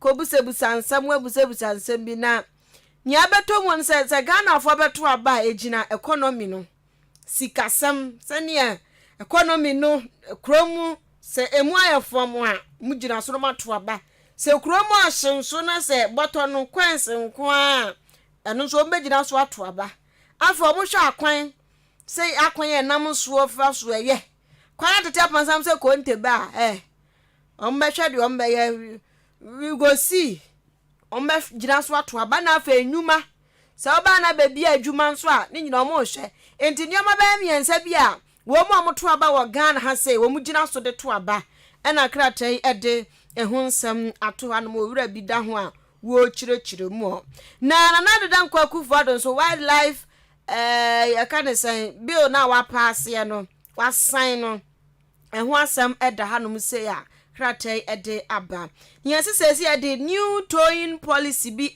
ba beboa a check cars ahudro bi ya kokuma se abuansa agodwa sikwam konkran ya se o car na abreki down ti new tow no beboa ema yahwesa cars ni nyina ye na tie sikwan so se ye to ben unia kwana kwape dairy graphic o na ne bo nye den hyew sena ato na so o to chichinga na to we sausage enkwada na me ne o mu kasa nkwada no SS4 na double track fu ebigu fie no kwana kwape dairy graphic abaya kwakan na hunu enioma ekoso Ghana boa ma unya terms akese brofo terms ibi du tutu dictionary vocabulary eti kwana kope bi na hu to okro no mi cheche na obeye mpo na ka wu cheche ma kire onana no maame mo hu za school ye du ko ye faso abaso na bia ntade nketenkete na odu sika to akora keto ko school kwana kope dairy graphic ni bi to na kinkan nsam abem. The Ghanaian Times a most authoritative newspaper. Na ensema odi nam no odumonyamfo akwadwo opon kromo soafo no ana hwe enwuma ene eye afiefie adwumade ne ntotoye eso sade odi kan ekaye no kyerem se sisiam no kase new district housing program eno afuwe nkona wieye no na kese afire ase ba beboa huye ye ba besisi ayi afie dia mamam kama omentam bia akabosomi ahe akabosomi ahe si akabe senwote obu say esika ro ko ademu mo dia mo mbade pa aje na wa gba go si say ati mani afekire mu be enu yegusu o also mesu wa na so mko twa so aduro die ma husi anu chinchini ana na enye no a so aduro die no ahu ade so aduro ya jeda wa no me kwa de madwi ni baby amone nam no baby amawura spiritual realm o gym for me. Oh, okay. Aha now. Ani amere hu mu nsam. Oko hu mu no, hu yase. E dey na asi wo hu na. Huna mu dia. Hu mu dia na bi na asi huna mu. Huna mu no. Na me se suaduro. Agenda 111 no. Won mu dia no. Akaka kra bi. But I think say important how mo de na be ready in tembe achiase. Sa. Oh, okay. Near completion. Then the BDA contem the BDA nya contractors here the mo mu. Contractors kron say no contractor bi an say do na adwuma fa. We no we scan all the be we abeji. So I say we won so no so aban the bar no wo. Oko. Nti say pepe na tie. Oh, okay. Ti obewi ansa no akọ. Na ebetimi so aba say yes we di kan wo ayi a court na ndi dem nti wo betimi akakakra bi no awie enso obi betimi aba be wie agya wo saa ni nyina yesika na we mu dia no dia se asa anwe ne sin o man so ho no enwe ne sin saa record say course dia mi nimu ara okay enwe ne sin so oh okay eni ye na ya dia na momu wo bi odanfo ni bi say dia na ebe pija yi ni mu no government hospital na ke ebe pija game changer so obe pija we ni mu o say government so obe pija game changer mpachwan MPC ana say aban ni sise ye mu ona aban ni be pija mu say on ka so de ni sika be pija mu okay na o ka say MPC obe pija ma okay nti obe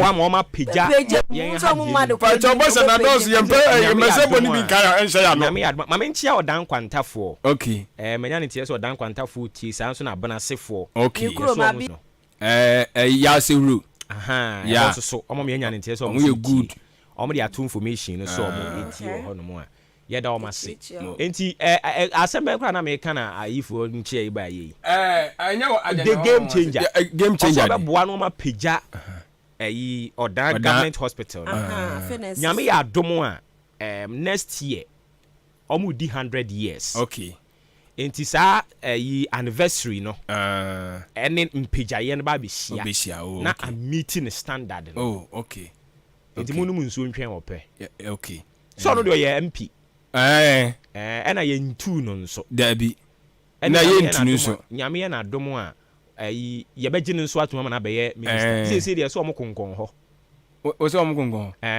Say, see, I knew a moon Deputy designate. There be a Moconco. Hey, now, no, so I say me. And so I say me, baby, I couldn't call. Now, see, I some nurses acquire so mubuguye. I do the minimum. I ain't kind of one cat and a babasso. Young person come be a baby, we drama. What do you? You know, agenda 111. I also want to see one of the district. District housing project. That ben no more. But was it by the end of the year? I can't agenda 111 no. Adwuma for be ba doctors nurses no be bi omo nso beda. Nti ka ho. Na afi no mo de be ka ho. O we ka ho dada kra. Ti afa no be free ase. Eno ne de omu nya free ase. Nti agenda 111 na nkasa no ye hu se de ase ko. And yes, I the house and no say be peace next year. Ending of this year. By the end of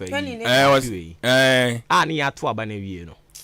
Was the ending of this year but one just ni ato aba na wie. Na ato wie na ending of this year dey ni ato aba wie na mbo.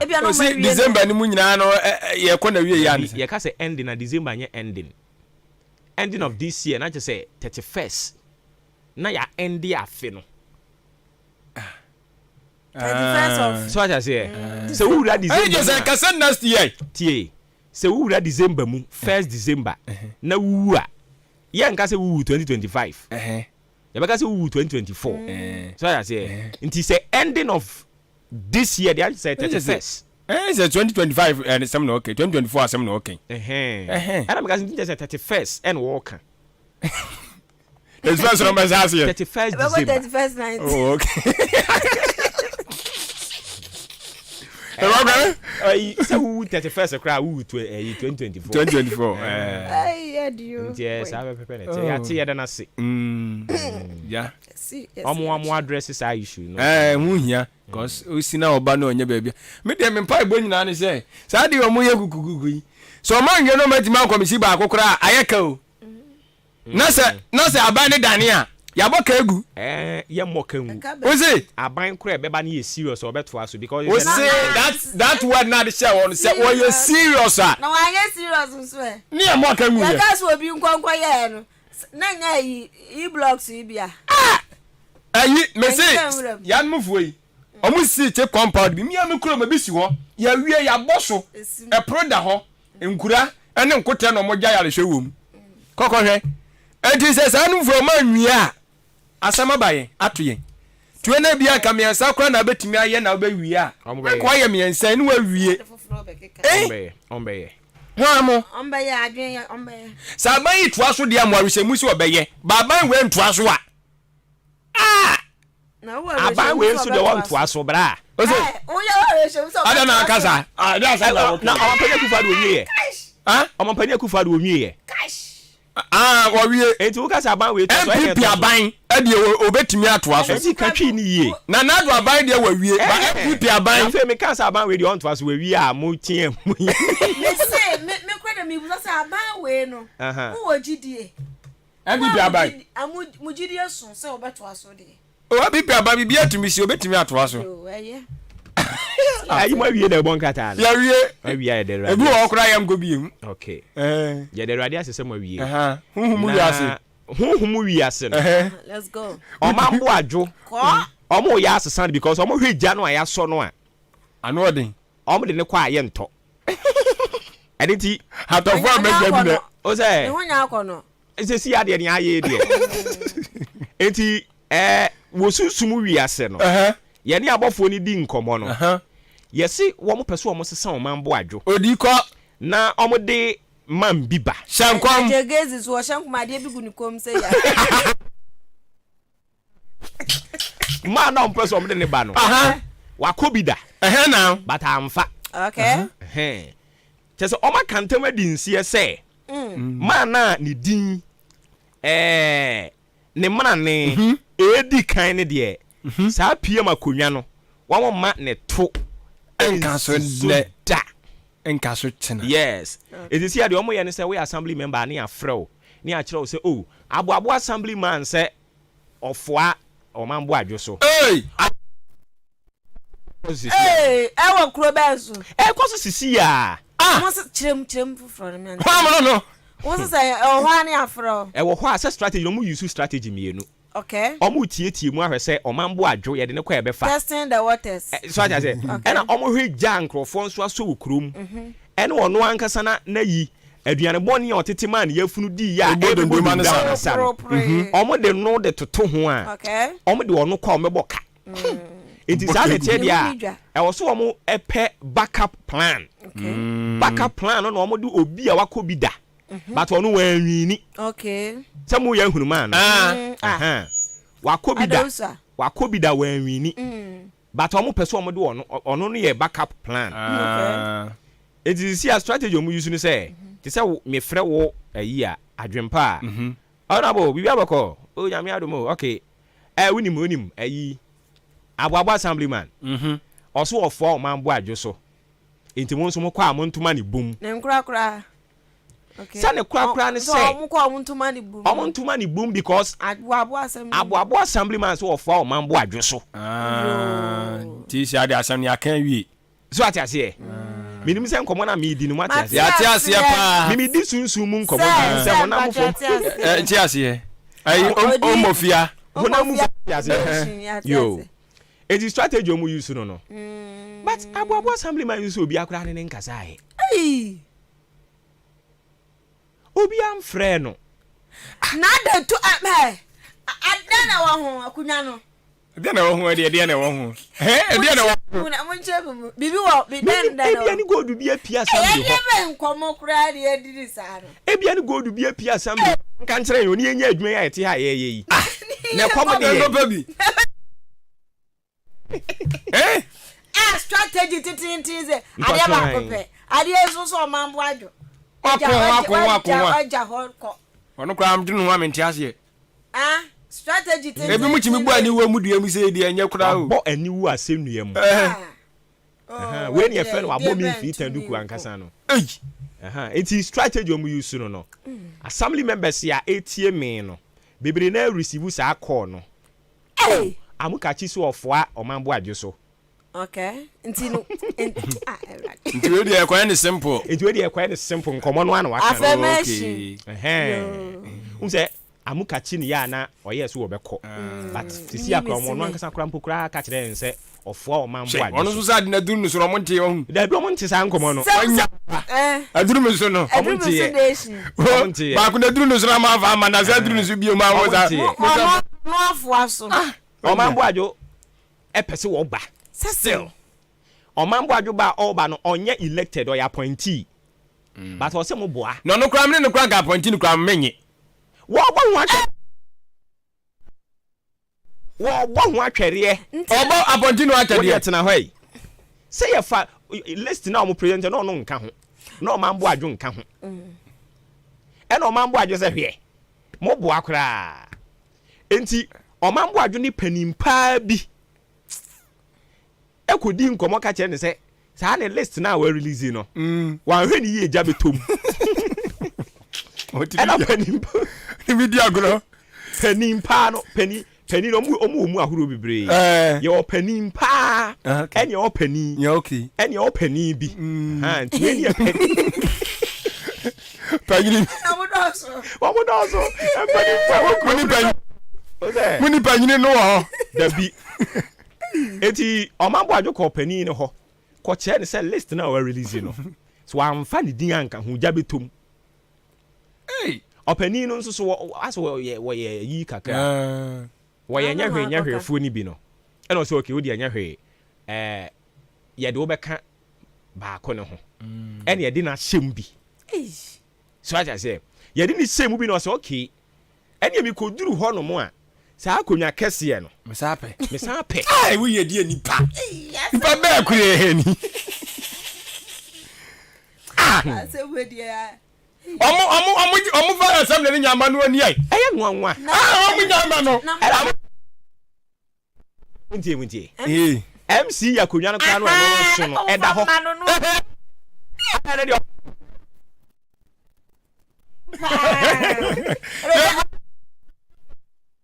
MC yakonya kese ya asanda ho eno de wo se wo no PM no na wo se wo ye ayi ma we represent Speaker of Parliament ma se be dwam chame hene aba enyo na so wo so nyina na so be di mampani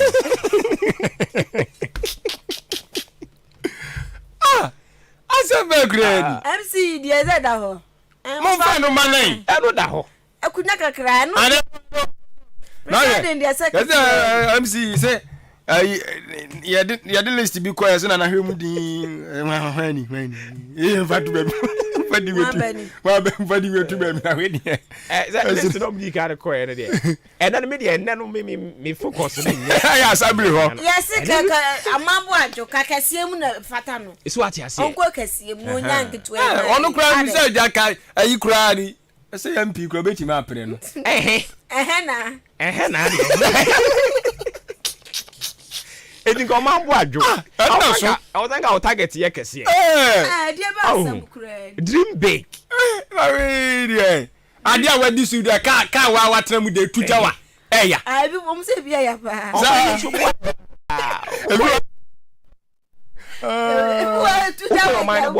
Eti honorable assembly members. Anopai. Me gina manimu a. Fele members of us. Me gina manimu say atem da kotoku nyina bofo. Okay. Now. Na me sere wo mo. Me keka nsem akese. Me gina omanimu anopai a. Me gina omanimu say kotoku man. Somfo. I think say no mu die ye. Obofo ndia no den dodo. Me wie ni manya asem kese. Asantuma bofo. O dibrika omakoa. Omakoa. Yes omakoa no mu kitikitiki. Me gina omo anim se kutuku nyina omo akwa kitikiti na owu no ne yesuma ne man ko ba bia no ena me sere wo mo odan kwanta electoral area assembly member jadam ana jadam ngan jadam electoral area jadam ye prince prince di ni me bia wugina but ewurade mo wajen sachira afei ye ko he esem nsusu ye ono so the prince ana is it Bismarck or Bibi? I've forgotten. Esem Richard, I think so. Also ye ni maybe wugina but ewurade mo wajen sachira ufiri hono mo na waba aboabo ababu kura de wo no nkoma se CV o mo de nam no mo kire se wo se ade no kura afono wo bia papo wo CV o mo de nam no but ehu mini madwe be ba ni pa na obi nka hwe na wo ka hwe agenda be no na politics mo ya ne se wo kroma enti aboabo electoral area assembly member wo ho to kunyina ko aketekete a me som won ba bia mo soma bia me ko ena me gina mo animu a me kasa no pay me sere mo we free ho no mo ani e ko electoral area we animu hayi residential na residential yes residential ma me zinab ana o mo friend say yes wo no nso na ya wo so akọ ba bia afia akọ ba ko yi Nkwantanum assemblyman onso so ye srew afa nu awura mu akọ PWD camp ho na oba de nya na be ma no afia so no kọ ho PWD ho no sa dabi o PW eya be ma na nya mo ka se o mu chinchi mo ba ne sa na wadua be ma eti yewura wo ho yesrew afenu awo mu aduru tubotom dabi before tubotom no ebi wo so die was one dabi nya so die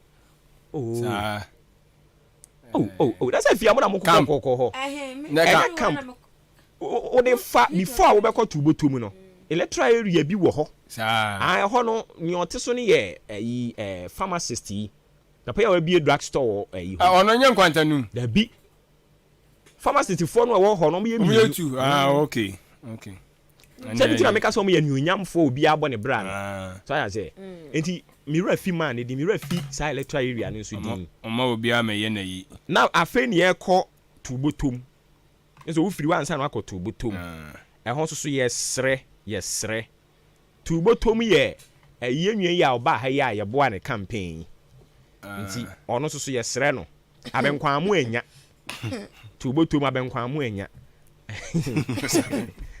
afena obeye abenkwaamo yɛ di abenkwaamo anya wɔ hɔ nti man na onya wɔ hɔ no ɛna morning star no ɛhɔ na hwan nyaayɛ no ɛsɛ Samuel Owusu nti yɛsrɛ mo assembly members ni nyinaa afei wokɔ Old Town a Chirimem number 1 number 2 na waba ayi Srodai nso so de ase ni ba bi ogina ba Awurade ma na dwen sa kyerɛ ɛna ayi oh you can say community way community 1 was a 2 hɔ no ɛhɔ nso de macho ne wɔ hɔ macho die mi sɛ ɛyi de so kyerɛ so sɛ dan macho gyina yafa ave yankɔ papaya wɔ hɔ papaya wo nso so yɛnim sɛ wobɛboa yɛn bɛde ya ba mu ɛna yɛ maame Gladys Atefa ɔno ne hɔ no ɔmo frɛ hɔ sɛn oh Eva is it Gorgeous Beck? Hey I think so. Yesre elected assembly members ni nyina and appointees no obuoni ni die mehwe list ni mu nyina mu ye nyonyamfo mo me yenye ne beboa odan because mi wi a mema mo nyina so ma address wo mo me mo odan man because baby odan man gina sisi na abusua we so na aye bibia wo ho aye bibia wo ho because he say pani bia ekokasa ye beye no intama panimfo nyina akoma no atum ɛna ye jama nkrofo bie ɛna ɔmo na ɔmo ye de ɔmo nso pɛ but de ɔmo so pɛ nso mo ayen so ati ase ɛnyɛ so obi anytime obi o ana so obi ani du obi achi sɛ kyenkyena si ana se sei but ehunu bi pɛn ntia mo nto aba ma obi a so okobisa sɛ store no dodo sen a yɛnka so yɛ ɔmanbɔfoɔ na information bi ɛwɔ hɔ no yɛde bɛma no monto aba ma obi a ɔdwen ɔdan man ho na nkɔnkɔyɛ party 2 3 4 monto aba ma obi a ɔbɛboa na nkrofo bi ɔmpɛ so ɔmo de assembly hɔ ɛda ne party office no an extension of NPP party office no yɛsrɛ mo monto aba ma obi obetimi de na si fam na ɔbɛka sɛ da bi ɛsono party ɛna sono ɔman ɛnso so adeɛ yɛsrɛ mo monto aba ma obi a ɔno ankasa ne yiw ne yɛ ne yiw monto aba ma obi a ɔno ankasa timi to nsuo nom wabra nsukɔm de no yɛka nsɛm akyerɛ wɔ mo nɛ nti Awurade nka wɔ mo nyinaa ho ɛbɔ no nkrono a ɛna mo hyɛ aseɛ kɔhyiahyia esi ya yɛhwɛ ni mu sɛ minister bɛba me say me free apɛ me kɔ hɔ straight me free ha me kɔ hɔ straight me kɔtena press hɔ no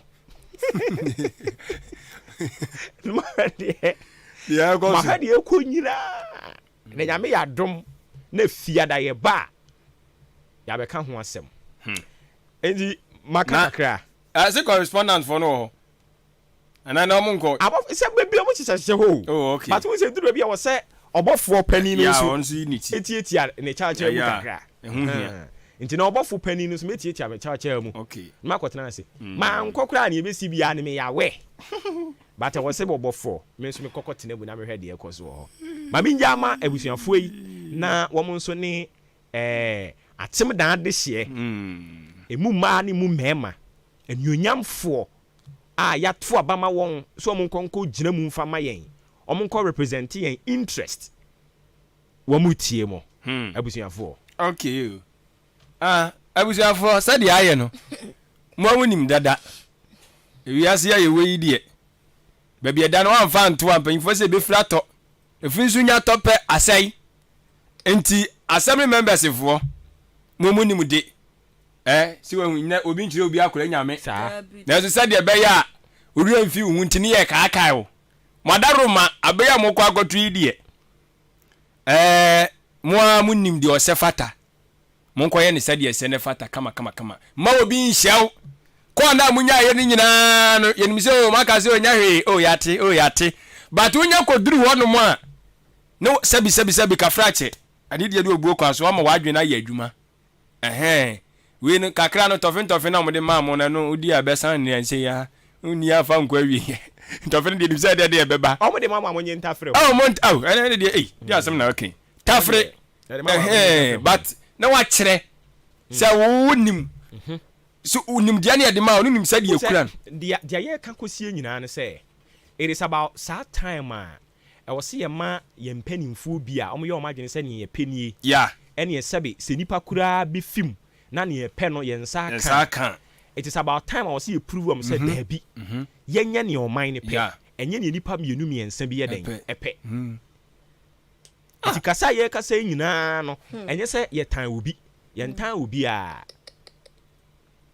obi a but I was see you prove the chere wo mo de bia ye betena ha ye ka say MPP NDC MPP oh ye de ye den ya yi for ye beto ama we mo ye de but say ebire bi beduru na omo de omo dwen say oh munya wo mo we mo ya anya hwe ama omo kra beto ama ye na ebeduru ho ne ato atia wo mo a omani beba omo yes we ya disua de eno na ama ye ni abire aye ka say o ye ntan obi a ayi assembly members yi mimi hia wo mo nyina me namfofo obi enu ho ya metamfo. But we should do what right is right. And the home here. Me sinya ko continue. I said you ma ko jira no ko jira da ka mu mi ama jimi it me sinya ko appointees ne elected assembly members tio yo any appointees tie yen any assembly members ahodro yesre senia yebra mo aka no sa pepepe obi minyini so obi betimi achinchimu nsa se chinchina cha papa panimu maami pani yesei dabi enti ene aba amokwa akoto ne yesre se monfa adwumufan mo adwunimu de mususu se obeboa aye presiding member obetimi aboa mo ma assembly na tumpon munchu su oni ano na omambo adwo de muntwam eye lalai debi obi a ofren ho omambo adwo de wa hu bi da debi ayi ofren sen meti hayi na me se ebi aha nya me de enti makra atiefo se mi gya hinkan na me de mekwa ma omambo adwo e de atum ade achin a wote Ghana adisie oboba ofore adwumawura no suro boy na 3 FM asabo adwumawura no ana boy no o shares wo adwuma nim ebe ye obi anwa so ati ase de bia ye kasa about morality any certain good example baby a anka o mambo adwokran ka appointees kran ka yamfa ne biem na making sintina me em wanwa no say baby anka o mambo adwo appointees anka o men ho kra biem so one no ni kwan so sa contest wo no ho kwan ada no one contest we say assembly open so sa ko ada no one contest no osuro because for very poto ade bi wo no ma anka very poto na say ya throw morality to the dogs enti nkrofo ani hu ade ho nkrofo ani hu ade ho pasa ba me ba cho as I can presiding I was so free presiding na presiding I was so free house enti omu wi ambe constitute assembly no enti out of assembly no omo ye recognized ye were both elected and appointees no enti omo nyina beka ho a na fe omo constitute assembly e de ama ayi municipal way no nti omumu ene wo se baako ebeye presiding no obetimi afiri appointees fo no mu obetimi nso so afiri elected fo no emu so ati ase but ye issue ni say every appointees mu aba say every elected fo mu aba ni nyina no eye part of local government in hyehyeye standing orders ni makwan but enwo se eye oman bo adwo tabe nkomo no mati ase te no afo so ba be shemu no wedi asem ni de enwo se eye oman bo adwo baga wo hemu kura no anka obi a wa hyeda kwa abato so ne ato abama no wono kwenya na mukura ya mra no kura te sen wa kwa abato so ne ato abama no omo ho papa ya I think say we can was 8 years was saying amukachi ono so we can ho a oko 12 years ne third term ni so that say e on penifo ni bi nsuzu mu a mo so awo ho no mo saa na obi a ne ne wo ho a okoye kura kokoye pani o soro so obo dan ma nyina ekutia say ye tete no nti obekwa mo ye bo ato ye yam ne ekoda sore ya ye se ye san de ne ba ye de ne ba be ye den ya o ya appointee nti ye san de na ba be wuram because ono ne ye betimi na ye adwuma oh aden nti ono ni wadi amutimi no bi anya adwuma we have them and na ya dem dwe wa menti ase no this ya sakaton no ye yi ukra ye hu obi an de ne ba na ye se dane mo saa ato dia nanado ankasa ni mu hu bi ndi oyi o ni mu ni ode ne beba o se ni nanado ni mu hu bi no oyi wa o ni mu ni ode ne ba ba do ni mu bi na o ni mu de ode ne ba ni ye hu ni pa kra ode ne ba no so na me ka kire so mo de mrantie mienu na koye o de mrantie mienu ko duru ho na afi no mo ko kire ma kire oluman se oluman ayi odan na o se ha odan ye den so odan wo mi si ni de yi na di o sa den wa ye den we di sika no ndi sika wa ade wa kasa tia mo so da bi ma me kra de ono no pen ayi methodist ni ntino de bi a hymns on kasa tia into wa ye den say anti-party behavior.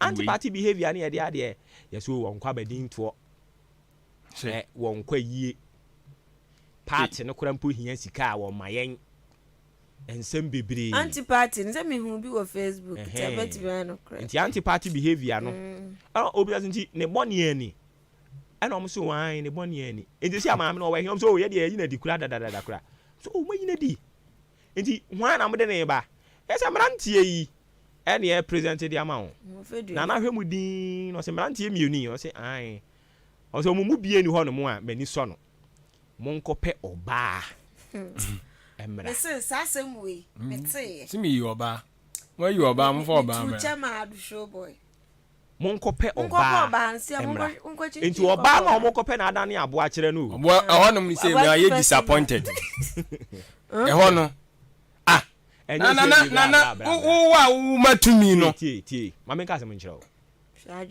strategy ne dos mo de aran person komo ye kan nyina wa ha munyi me ase pese me ye de ase pedi atie because I wonder say me na tumi ni kwa yeso mo ko pe oba amra e ma so dos ho no manaka obo wa kire wo tumi wo se nyam na me pam no mo san fa ne ko that is the strategy me say munyabotre ye wo fufuo no mo ho nkwa munyabotre munyabotre ye mo me ani nkomo munyabotre munyabotre ma so me mo dedodo rofu ani magu ase wo hwe oba amra ni enya oba na o benya bi mo nya oba ase oba de ba asem ni rade ma Mary why you do ama wo susu ba bra wentra obeti ani pombo ade la ya hwe is ya Mary why you do order da bi ma wonye den o manya bi o manya Mary ni bi o manya ma list ni bi o manya ma list ni bi obekwa reject mfa o manya ma list ni bi but ye hwe ye hwe mo obokodo ada na chim da mo ji mo ho me na ye hwe ni mo obokodo akaboso me sen na afi akwawie ye o se akaboso me sen na afi akwawie aka nwotwe edin na moji o se moji din serious o sad ne dia se kaka kra bi kra na e ma obi ya se abebi wu ana so edin na moji ɛnɛ sɛ yɛ bɔ mpa sɛ ombetumi anya presiding because yɛ hwɛ deɛ nkɔmɔ a yɛ tete ne aso ɛda fam sɛ deɛ nneɛma ɛkɔ no a ayɛ nso so ɔbɛkɔ akɔyɛ faasege nti sɛ ɛnɛ kɔyɛ faasege a mbɛsɛn tu ahyɛ da biem ɛnyɛ days na ɛkɔ n'anim no ɛwɔ nso sɛ mutumi nya saa ɛyi no PM no ɛne munya house ne nyinaa ansana sɛ MCB ba ɔma bɛto ne so aba ɛno kora ɛho daa werɛ ɔmo bɛtwe ɛho sikatua ɛbɛkɔ so a yɛbɛtwetwe wee mpiri nkɔ ha wee mfa si ha wee nwura ha yɛbɛtwetwe a ne yɛnwura a mee mu yɛwura mu enti me kora ne yɛbɛbɔ me din anka mɛka sɛ mepɛ ɛno no obi a ɔwɔ akoma pa bia ɔbɔ obi a ɔwɔ akoma pa bia so ɔba bɛyɛ adwuma no kwade mu no ɔngye tumi ne saa abere mu obi a ɔwɔ akoma pa bia sɛ ɔno wayɛ ready so ɔbɛsom ɔdaman bɛma ɔdan akɔ n'anim no saa abere aka yi saa tumi yɛde ma na wɔngye da ɔde bɛyɛ dɛn wɔbɛgu wɔn anim ase ɔde bɛyɛ dɛn sikadeɛ no bi na abɛpɛ bi adi sikadeɛ ne yɛsi bi kora wɔ hɔ asambili wɔ ne sikadeɛ ni o sɛ num sɛ sɛneɛ parliament yɛɛyɛ no nti no MMDC foɔ no ɔmo ka sɛ nkɔ baabi abie mu o sɛ MP foɔ no because nu sɛ MP foɔ no mo namba ni sa enti MP baako yɛ hwe ɛwɔ so ɔma na aduane di enti aban na focus nyinaa wɔ parliament so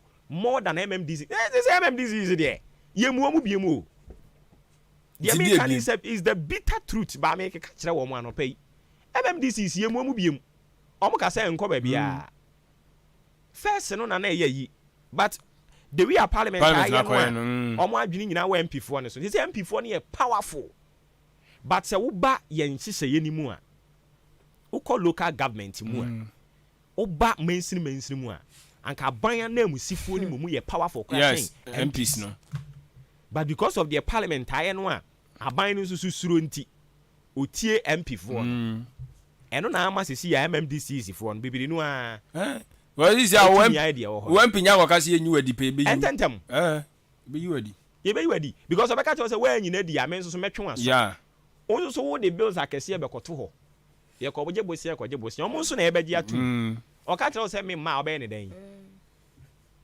onya ne hwe ai aye ne wo ho say bre be petun wo di be dey me de me ne ye bo me din a nka me kire mo say na me da ase si wabu me bie ansa abusumi nsia MC die anti na da bia me tu chama saa oboase is it Easter na MP ya omo man say finance minister ya was onji da okay ono wo ho na ayi nso so afidiase ayu a free ono nso so ono na nka no oji we no deputy minister of health no ono so health ho ayi pa ono na nka ne de ma yes I know so la show we so won hu amede me ho last me page kura e won so ka me pa so o hu ame ho we nya sam na o cho fam na tonkwam o hu amede me ho ya somebody be ya ya mu fo no no ye de akire pa abato no se de nkomo ne kono na mani dia wo se me hwe me phone so ma sere the way information no pop up menu as a resource a elo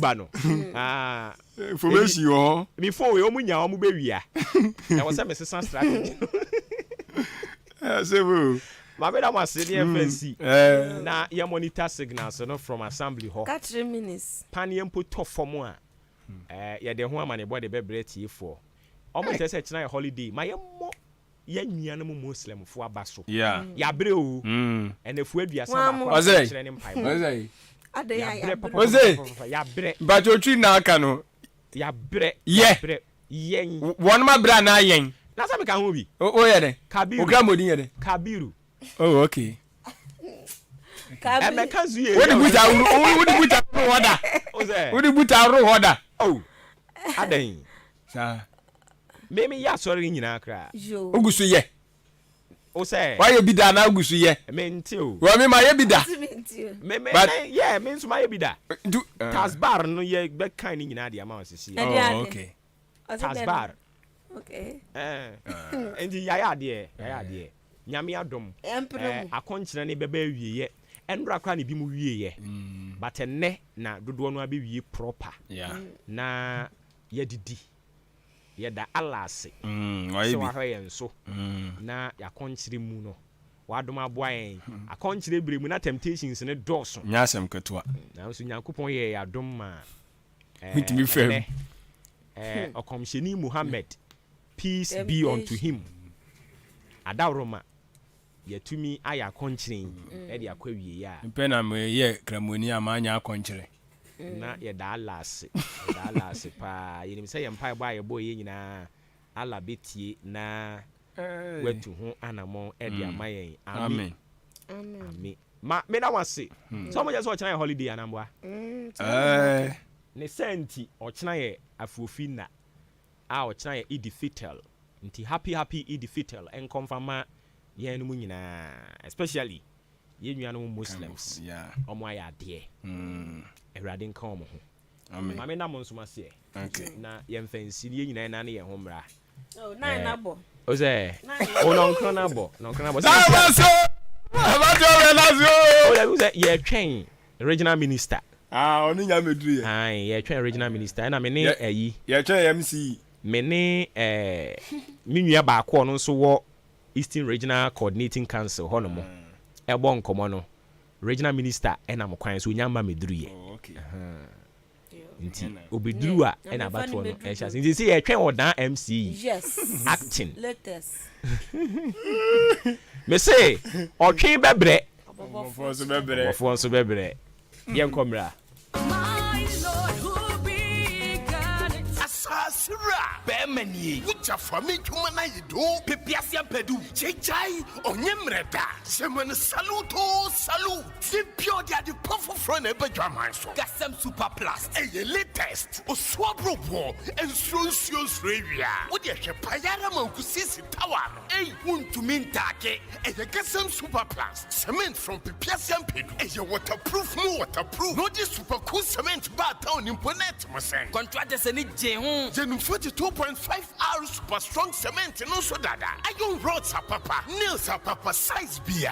Marine border is strong at your prepare sampedo. Our roofing sheets are baswano. Alucin galvanized aluminium, IBR, IDT, and an accessory. A while being out binding wire mesh, headpan, felt, pickers, shovel, no flat, run, loading. More blocks machine, 8 blocks, bidding, solid and hollow, 5 inches and 6 inches. Sound supply sand, stones, quarry dust, and in the idea feeling, you know. Pipiasian Pedusuna and Yama Water Fame, Sansu Casa, Wotonia Madudua, Edico Jow, or Dan Pipiasian Pedua, Abuabu Road, near Akim State Junction, Jubilee Hospital side also, Sansu or Daniel Market opposite, Achim Swedro Road, opposite a Penning Junction, and a Tia Senso Owa Areniase, friend on 0244 166 937 or 0208 299 115. Pipiasian Pedu Enterprise Ana, identified secret provider. Abina, yanitam yankoi. I was a copy of Dronumu. Minantika cry and my bread. I want Yagumiso. Mensuminti apo. My hojo. Ma posu to me. Machinka say me ya. Mintinumo to chumi ankasa. Iboye.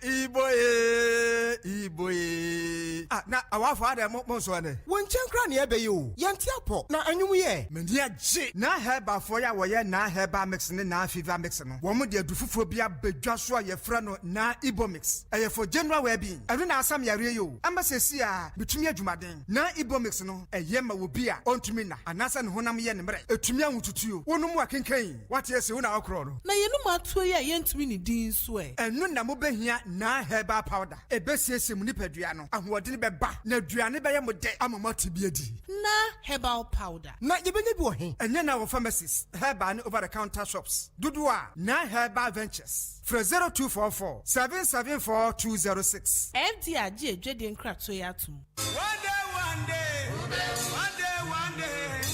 No be 2 days. One day. Only one day. One day. No be 3 days. One day. Ghana adisiye Obuoba ofore amanfo emamo ache edeba Ahenkan 93.3 FM. Very well. Yeah, that's so watching yami akoto enkraba sima miensa ena aba pa no pa non kono eho. Idin a meje so obuoba ofori amanfo ene tutujagu ene ba adwuma. Nti oguso a otutujagu sa. Yɛbɛto aso na afei nkɔmɔ ahodoɔ a yɛde ato pono so no yɛahyɛ aseɛ di ne nyinaa ho nkɔmɔ kama ɛde ama wo ɛwɔ fie ha ɛnomo ɛno nti sɛ ne de bia yɛ ana yɛka ɛde kyerɛ wɔ no yɛpeke relevant issues na people who matter to those issues no na yɛne wɔn ɛdi nkɔmɔ. Electricity Company of Ghana ɛna Ghana Electrical Contractors ɛkyerɛ sɛ ɔmo enhia tariff increment biara because of a year forest losses are akoso adentina omo kasa community police assistant workers and omo de adesrede to aban anim so omo sre no onhwe na onfa wo mo adwuma mu nje se onfa wo mo mfiri community no ye CPA na onfa wo mra meka police adwuma no ho ankasa. Economic Fighters League omo kire se NDC ni MPP Hawaii na mu no eyo mienu a nti ya wo se wo mienu ka bom na fix sa problems ni nyina anopa yebedi hu nkomo caucus for mature democrats so are raise concerns e dia fa election related matters wa bra yesiese ho akọ general elections 2024 December nti eno so ya dia ye hwe na yedi ho enkomo edi amount companies bi adaroma ena oma fa sa nkomo yi a yebedi nyina ho ka ede ama wo anaso wode ama yen Yesumo Herbal Center de Kumi Herbal Tea de aba abonten so Kumi Herbal Tea na abusuafo eboa yen yo eboa yen papa enye asem ketwa Kumi Herbal Tea no adaroma se won saka bia no pai fa baako eto bag mu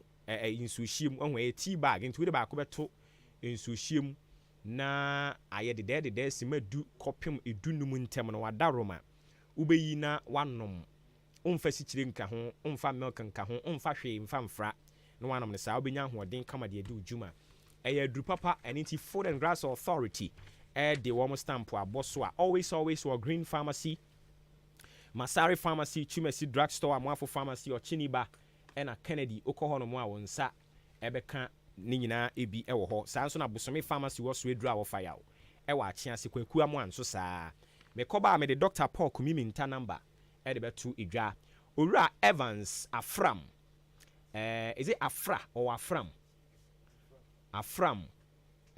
convener Community Police Assistant Officers yene ne nkobon komo Ira Evans wo tie nkan FM suni maachi Bibi aboko de. Hello Evans. Hello. Yeah, wadaroma Bibi aboko. Ebache Bibi aboko mi tia we tie poina ni din di Evans Afram. Okay. All right. Yeah, that's bebre. Na mon nsemo amode to aban animu na ye pese ye beji nchirimu kakra. Is it that ya famu na mo pese o mo absorb mo demo ka police unit no ho?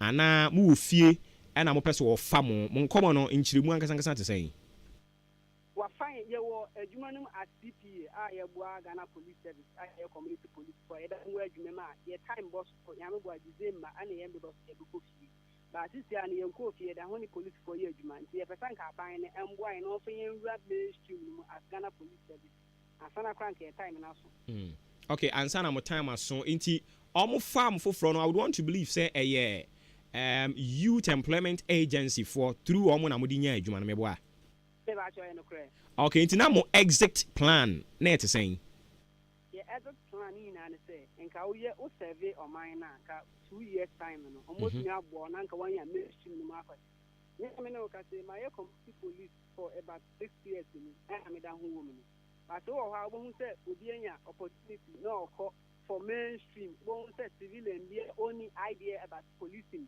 no enya opportunity no now wow ye community police a obua police for mo ye any arrest any adwuma bia e wo police mo no mo say mo mu da ho ofie na de bia ye mfro na de bia tiki adwuma na wo nti ne yɛtoto sra aban yɛhia asɛm ne yɛahokyerɛ ɛwɔ mu nyinaa ne sɛ nka aban ne bɔboa yɛn na nka yɛtumi akɔhyɛ mainstream no mu because wohwɛ a woba police service no mu a community police ɛna ɛyɛ dirty work paa wɔ adwuma no mu especially sɛ police bi wɔ hɔ na ɔmo kɔ arrest a bi wɔ hɔ ɔmo hia community police foɔ na ɔmo de ɔmo assupport sɛ police foɔ wɔ hɔ na sɛ ɔmo wɔ patrol bi wɔ hɔ ɔmo kɔ road wohwɛ akra wɔn a ɔmo check traffic na adeɛ nyinaa yɛ community police foɔ ɔmo na ɔmo yɛ saa adwuma no na sisi ase yɛhwɛ na sɛ aban yɛ ɔwɔ so yi ɔno na ɔmo de youth employment nankasa baayɛ former president John Adekun Kufuor ɔno na ɔde youth employment ɛbaayɛ and wayi ɔno ɔde baayɛ ne sia no so yɛhwɛ a ruling government ɛwɔ so yɛ MPP nti yɛtoto srɛ sɛ nka ɔmo wɔ so ɔmo de yɛn baayɛ na sɛ ɔmo aku wɔn nka ɔmo ntwa ne tiri pɛm na nka ɔmo mboa yɛn na nka ɔmo mfa yɛn nhyɛm about bɛyɛ 5 months ago ɔmo yiyi community police foɔ bi na ɔmo kɔ top up training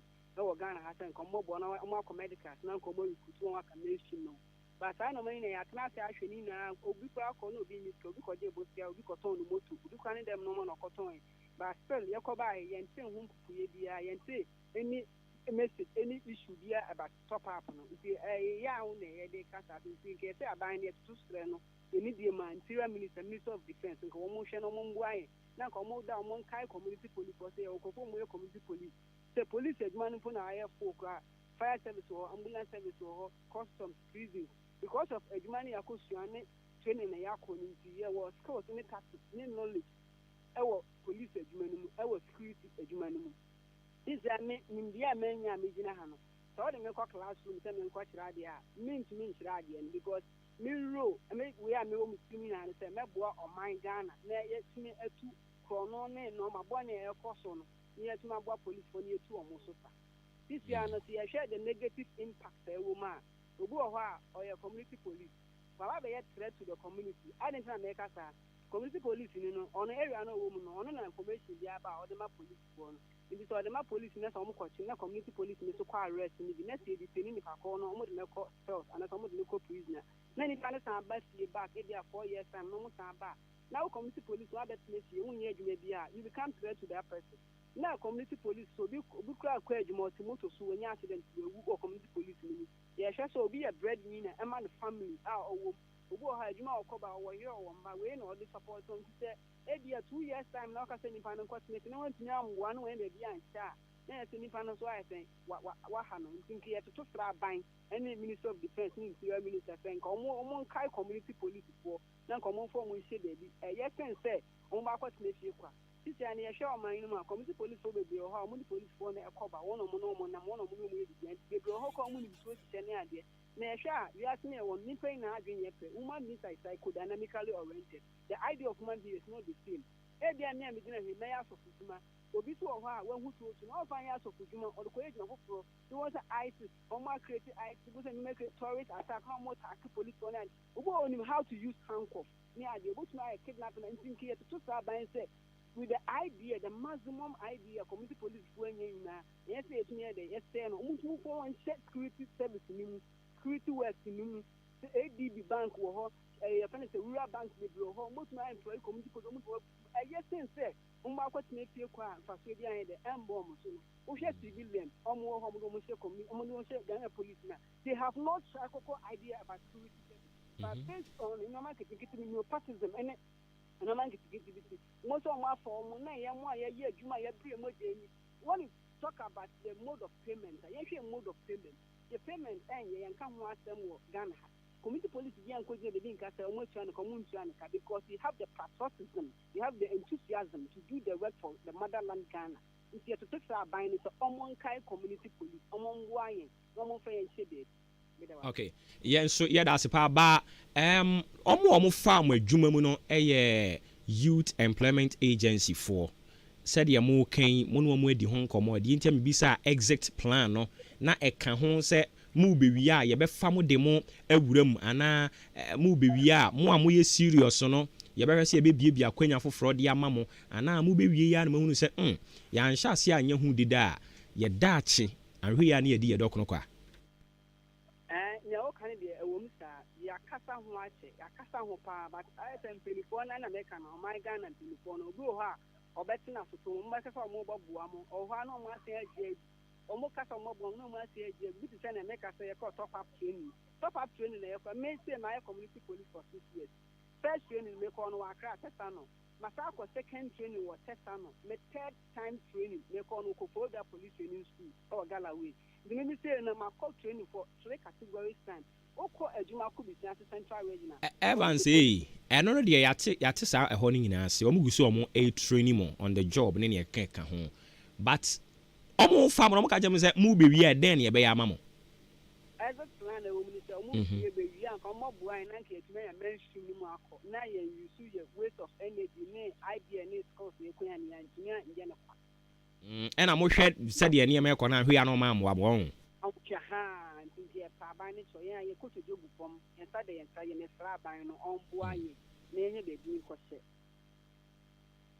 so mo members ni bi wo hɔ no mo a omo ha adwen kakra wo ya we on to America say you are to pay na ya dwen ye ba ko so omo person omo fire mainstream mu a omo botumi akɔ station by station police for na omo ye adwuma na person omo ko ye adwuma as a mainstream omo botumi aba police for no mo na ase for recommendation obi a o deserve obi a o ye punctual ye to be o 2-1 obi a o ye punctual e wa adwuma obi a obo no homo obi ogu ade obi a o ti forma no kwan so meye police ni a omo bo man ne kro no omo egu o man ni nanim ase if you come to me a recommendation letters from station by station community police dia ho for recommendation e bana say who deserve it you recommend wa ne ya recommend police for no mu say ono na ba be aduma mo de wo ko mainstream ni into omo hwe obi o deserve no e so obi a say community police for you na e do no obi e ko omo hwe deserve who deserve we deserve na nkomo apeke wo mu ka na extra ban so on na nkomo. All right, yeah, but that's it. Inti yanso so ya de ani bedi akire bibia ne ebesa ba ho bi Evans.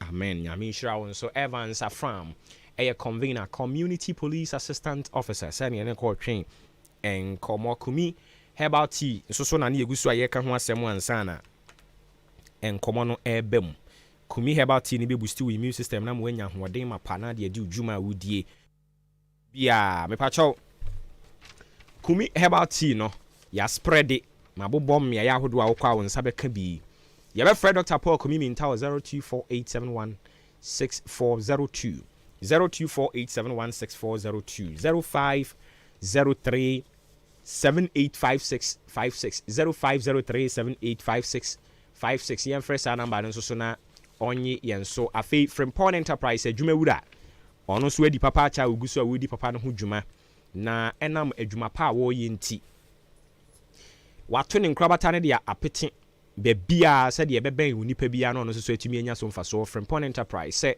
eye provisions na wo pe e free mackerel nom e de kokosi asikyire gari emo e de nenamu a tin tomatoes no na asefo nyina ne dross ntofin books nyina wa BA stationery e won hono mu a wo kwa won sa betumi aka bi afei diapers ne sanitary pads ahodo me pa chow baby wipers ne e ka ho nyina no ukọ ha e ade a won sa e betumi aka bie afei cosmetics no enku bi a wo pe body spray bi a wo pe splash na wo pe dia wo pe bia no kɔ Frimpon Enterprise ho no ma won sa betumi aka bi na tran kɛse no wɔ Mandarina Hotel ase ho wakɔbie ne nkrabata ne bi wɔ Canadian Bank dan kɛse ni mu ɛhɔ no ɛyɛ drinks ne nsuo nko an wɔtɔn saa nso na nkwantanim new market nso so wakɔbie ne nkrabata ne bi ɛwɔ hɔ no mu a wɔtɔn nneɛma na wɔde adwumawura electrical shop no nso de abɛka ho a sɛ yɛ electrical cables na wopɛ bulbs na wopɛ sɛ lamp holders ceiling fan wall ɛna afei ɛho regulators brand bia multi socket na wopɛ sɛ yɛ rope na wopɛ sɛ ɛyɛ sports sɛ yɛ pop light na wopɛ sɛ yɛ pliers na wopɛ brand bia fridge no ɛne wo TV guide no ɔwɔ ni nyinaa bi afei course nso so 3 pins ɛne ne ɛka ho bebree a wokɔ a adwumawura Frimpon ɔbɛma wo nsa aka bi mepakyɛw yɛ na wafrɛ yɛn ɛwɔ 0244897525 0244897525 ɛna 0206473953 na electrical shop no mepakyɛw Liberty Lane hɔ a Liberty Lane hɔ a ɛkwan na so no mepakyɛw ne akɔ na na aboro san ɛna edi animuhwɛ pepiase Ampadu Enterprise nso sɛ enkomo yi okurafa ɔde ɛyɛ dansie ho nneɛma ɛna wɔde abɛ support yɛn a Gasam Super Plus Super Cool Super Strong iron rods nketewa kɛseɛ ne adantɛm marine balls no nso ɔwɔ strong ones ɛwɔ hɔ nkyɛnsee a de crude dan so nso medɔfo kɔ hɔ no mu a wo nsa ɛbɛka no nyinaa bi free aluminium allozen galvanized ibrit ɛne ne ɛka ho nyinaa no mepakyɛw kɔ hɔ no mu a wo nsa bɛtumi aka binding wire bebree wɔwɔ saa nso na wokɔ wire mesh no nso a wɔbebree head pan a wode cement ne ho nneɛma wo concrete ne gumu akɔyɛ adwuma ne nyinaa wɔ bi saa nso so ɛna blocks otwa bi ɛwɔ hɔ a free 4 kɔpem 6 inches solid ɛna hollow ɔwɔ ne nyinaa ebi saa nso na block machines no nso so ankasa no ɔwɔ bi ɔtɔn bi a sɛ wopɛ sɛ wokɔkɔ gye block machine na nso so kɔkɔtwa blocks a wadaroma wobɛtumi akɔyɛ ne saa na aboa wo kama paa afei wɔ supply nnuaboɔ na quarry dust ɔwɔ cars akɛseɛ wɔ hɔ no mu a wotɔ nneɛma no a baabi a wode kɔ no wɔsɛ yɛde kogya wɔ yɛde bɛkɔ kogya wo kama mpakyɛ ɔpɛpiase ampɛdu enterprise akyi kwan ɔdan aboabo ɔbɛn akim state junction saa nso so ɛna jubilee hospital wofiri wɔ mo hɔ no mu a wokɔ soro hɔ no ano akakra mu aduru amantra no wobɛhunu sɛ pɛpiase ampɛdu a wɔ nsa nifa so sɛ wofiri aboabo na wokɔ ɔdan wofiri ɔdan so na waba aboabo a wo nsa benkum so wotra amantra junction hɔ no a wokɔ w'anim no ano a wobɛhunu ɛyɛ pɛpiase ampɛdu enterprise nkrabata no ɛbɛn jubilee no saa nso na nkwantanum new market nso so ɔwɔ hɔ okɔ suaduru a kyemdan suaduru kwan no so nso apiani junction wobɛhunu no wɔ hɔ woyi no de si nkyɛn a kyeasefoɔ nso wobɛhunu no wɔ ahwene ase yɛbɛfrɛ agya mpɛdu wɔ 0244 166 6937 0244 1666937 ɛna 0208 299115 0208 299115 yɛmfrɛ pɛpiase ampɛdu enterprise ɛwɔ saa ahoma no ɛso na ɔnhwɛ ɛmoa yɛn kama afei yɛbɛhwɛ na yɛsɛn akɔ nkɔmmɔ foforɔ ɛso na yɛakɔ akɔdi ɛno nso so ɛde ama wo okay nti yɛnkɔ na yɛnkɔnkɔ te nkɔmmɔ wei nso so mfiri hɔ no mu ɛmfa ɛma wo yɛne kasamafoɔ ɛde ma economic fighters league owura john kumsen ɛkɔtwetwe nkɔmmɔ agya kumsen nka na fam so ni maakye na biribi abɔkɔ deɛ okay yɛda ase papaapa na wedi amafutu a mode ma ndc ne mpp no ne yɛpɛ sɛ yɛgye mu nkyiremu kakra afutu no ankasa ɛyɛ deɛ ba deɛ na ade nti na mo kasa NDC and MPP, yɛnyɛ agenda sɛ yɛbɛtu ɔmo ɛma yɛmu infact yɛnyɛ ehu mpo yɛteɛ no sɛ yɛhyɛ sɛnea ɔman Ghana ɛkorɔ ne nneɛma a ɛkɔ so a ama yɛman no mu ayɛ den ne adeɛ a ne kɔfare bae ne kɛseɛ nyinaa gyina NDC ne MPP amanyɔkuo bi no so ne sɛ ahonti Ghanafoɔ ɛna yɛtu ɔmo fo sɛ ɛbɛyɛ a sɛ yɛn nyinaa yɛnka yɛn ho mbom na yɛnsɔre ntia NDC ne MPP sɛ yɛtumi sɔre tia saa parties mmienu no a ɛno na ɛbɛma Ghana ɔman no ɛtumi etu mpɔn yɛn nkɔmmɔ no tenten ne tietie nyinaa no edi wadaroma afutuo wei no na mo ka ne sɛ nkurɔfoɔ bi na ɛnsɔre nkeka ɔmo ho mbom anaa yɛn Ghanafoɔ no sɛ ne yɛbɛyɛ no yo te sɛ deɛ yɛte hɔ no a yɛhu sɛ yɛwura alankyemante ne abusakara ɔmo ɛtumi aka ɔmo ho abɔ mu a ɛnam so ma other coalitions are also ongoing no yɛhu ne sɛ it is only when all of us come together as one entity against the tyranny of the duopoly na NDC and MPP enjoy in Ghana no sɛ yɛn nyinaa yɛka yɛn ho bom na yɛsɔre tia saa adeɛ no a ɛno and a bit me aboa ama or mine to go. The CIA for the past 30 years and over. It has been NDC and MPP from 1992 up to date. And there has not been any significant impact on the ordinary Ghanaian or in the lives of the ordinary Ghanaian. Yeah, can you kind of say Ghana need no brand or water every single day and bread and a Ghana need no bread. The sound you wouldn't say.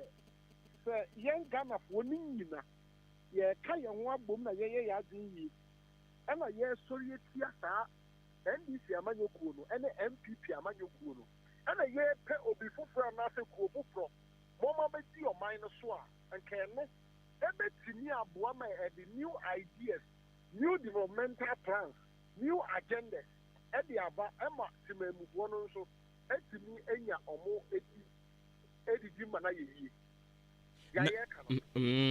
but so far omo present wɔn ho a ebi kura hyɛ ase a omo form coalition na ɛka ho yi no do we see sa charisma na ɛwɔ mu a omo ka chobo yi a omo benya agesofoɔ ne saa nkrɔfoɔ no a you could see say we mu deɛ is not like me pese me be punish party bi na emum truly me pese me be Ghana full free NDC ni NPP for nsem senya yehunu bi ewo Senegal. Do we see nkrofo ya atwem with him? Do we see that spirit in them? Dr. Abu Sakaya was once upon a time in the CPP. Alan Chemante was once upon a time in the NPP. And Yamia and Adum na watching a home no come as independent. As to whether they will be able to achieve the reason they came together, because it is to punish the NPP or the CPP or the NDC. And Abu Zakara on his own will be able to do that. Alan Chemante on his own will be able to do that because they have their own significant followers. But the idea can say, since they have been able to sit down, analyze, and come together, it means they have some common grounds. If Ghana for they can bring that change that we are looking for. We are welcoming all these coalitions and alliances here. We are watching and praying, and we are seeing the things that people want to attain. But we are looking at pushing the people who are more than ready to be pushed to become the next governors, to push them ahead so that they might be able to take over from the NDC and the MPP. And do we see, say, a bit me as in praying, and I bet take time to cry? It all boils down to Ghanaians here understanding. When you say I Ghana for the MPP, NDC, NDC, I Ghana for now, so you bet me you almost free home. So you're not a calculation. The Obi slogan some time ago was Shawabra Bemuna Tuabapa. The war would not to Shawabra Boom for the past 32 and over years here, NDC, MPP for a more main. The basis of prayer, that's what we are. Now, I would say, Nemu Ghana for a film. I was a CM prayer, Braba, that's what that's in our castle. Oh, yeah, and Kakanka, the next 20 to 30 years will be able to achieve a wow. Nemo Musu who say, Yatanasi, now you're shuffling on your map corner. And Brasso, so was say you to me Pamon Crawford. Now you're a second name. Na yetumi magana enya ne ntoma pefra won so wo hono ma yen so ye babaje wo so e bo bochobe edi wechi aboa e ma de wo se yenya no yetumi enya. Okay, and this year about for ye kwakoto no wo de and I say more economic fighters league for the more kan say ke bitumi a anka yen fasa akonya we so na ka yen fa nkire MPP ni NDC ni say tumi no yen ye ho ne wo na ka yen to abama wo bi foforo.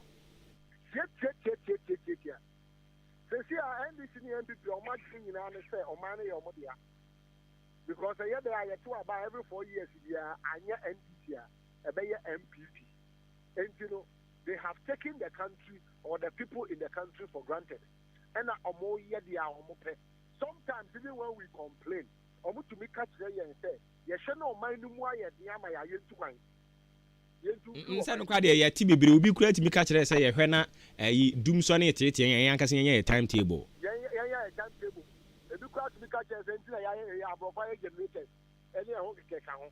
So if omu mbu yen omu mfa ya asem nya asem na say yan tira ho na ye so yan mfa ye ho aden na yan tibi ntu adamo e betumi aboa ma ya pamo tankofo e mo mafi wo no mo hu say eye yen na ye de tumi ni ma wo mo and your mo and a kuta to me, and a yang to me, every 4 years, Diano, Ghana, Libya, or Kenya, so decide who rules him. But at the end of the day, they decide to say, a NDC, and the MPP, NDC, and MPP. This is the time I was a mom who said, no, enough is enough. We are sick and tired of them. So they should just move away and let somebody else with better ideas come forward to come and do something better. If we trade here, na yes, say baby, running here boafo because nyamiam no kranie mpanimfo a omo nso so atwe omuti a omo so begina bie no o hwa omo a unhye den hunu ayi bia saa o ya wo kana no kre but me de bia me ka se party bi se nipa bi se ekuo bi ebetimi anya tumi a efritimamufo no so betimi agina no na so efritimamufo no me kai se mbere bi party bi ba na efe National Reform Party no bia animu omo but at the end of the day no they had a very significant impact on the election because the people and as a youth to be decided that they will chase after this party because they feel it belongs to them. The same thing happened with DPP. And I believe if Ghanaians really want to change this NDC-MPP duopoly, it is the easiest thing they can do. All they have to do is to take a decision, and the rest will be done by itself. And I say a list to crown no betimi atia simoni nyina ta na chia na.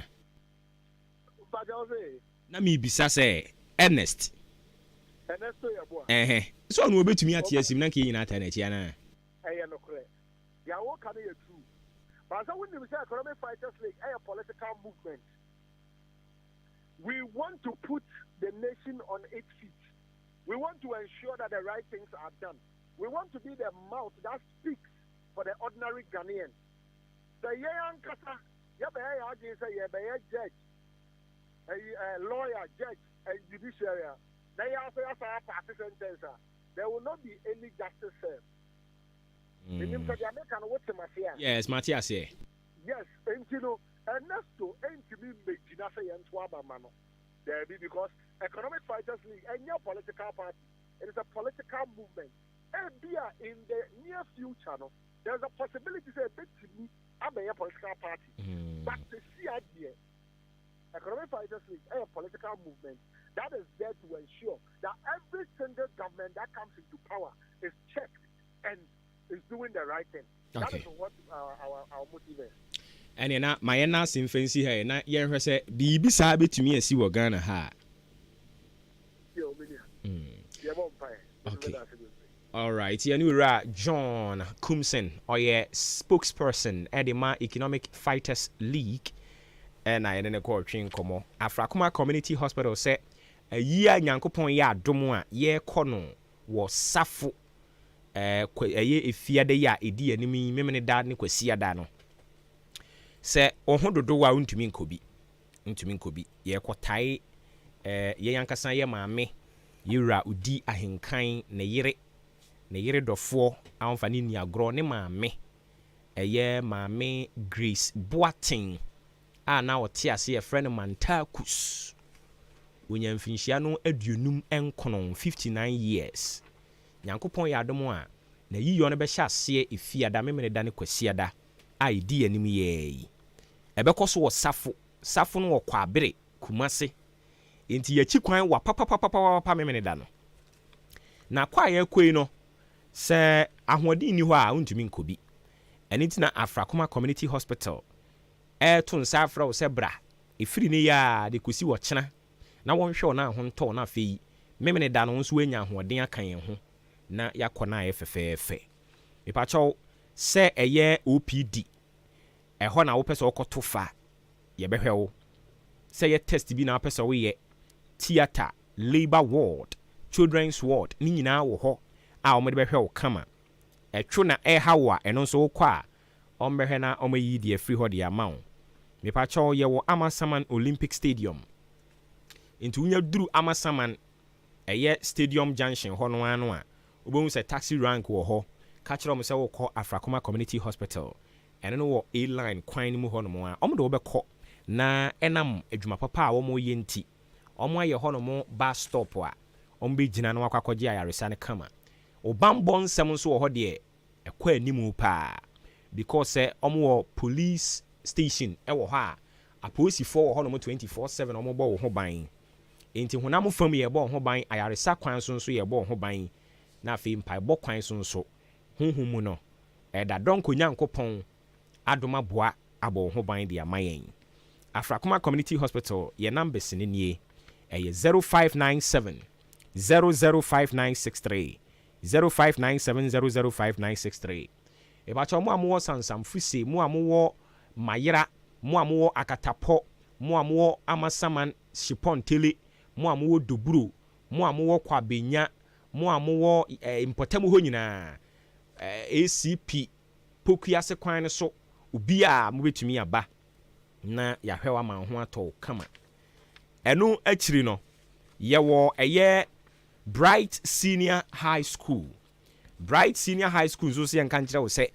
oba na nyame adom wakɔ akwakyerɛ BC na wi abɛpem saa abere oda so tifie no akwanya wɔ hɔ enka akiri form 1 form 2 betumi de naba ebi kura no school bi mu form 3 nanso wɔ sɛ de ɔmo kyerɛkyerɛ adeɛ no a oba no oba ne nsɛm ɔkeka ne nsisi so mepacho ntempa so wɔ sɛ tabiri no na wode no kɔ Bright Senior High Technical na yɛ kɔma ne nteteɛ papa no bɛyɛ panimpa ɛna no yɛte sɛ na GTech foɔ mo na ɔmo regulate universities ahodoɔ no ɔmo kyerɛ sɛ schools no bibiri aba a training ɔmo de man nkrɔfoɔ ɔmo ɛgye degree no ɛmfa kwan mu yɛwɔ bu hɔ no mo a academically no ɔnyɛ sound ɛnso ne yɛde na akɔtena school dan bi mu 2x4 ɛne nti ama GTech foɔ ani abre papa ɔmo na ɔmo regulate ɛyɛ universities ahodoɔ no ɛno nti abɔfra no a ɔfiri ɛyɛ SHS aba no ɛwɔ so wɔ bin because GTech foɔ ani abre paa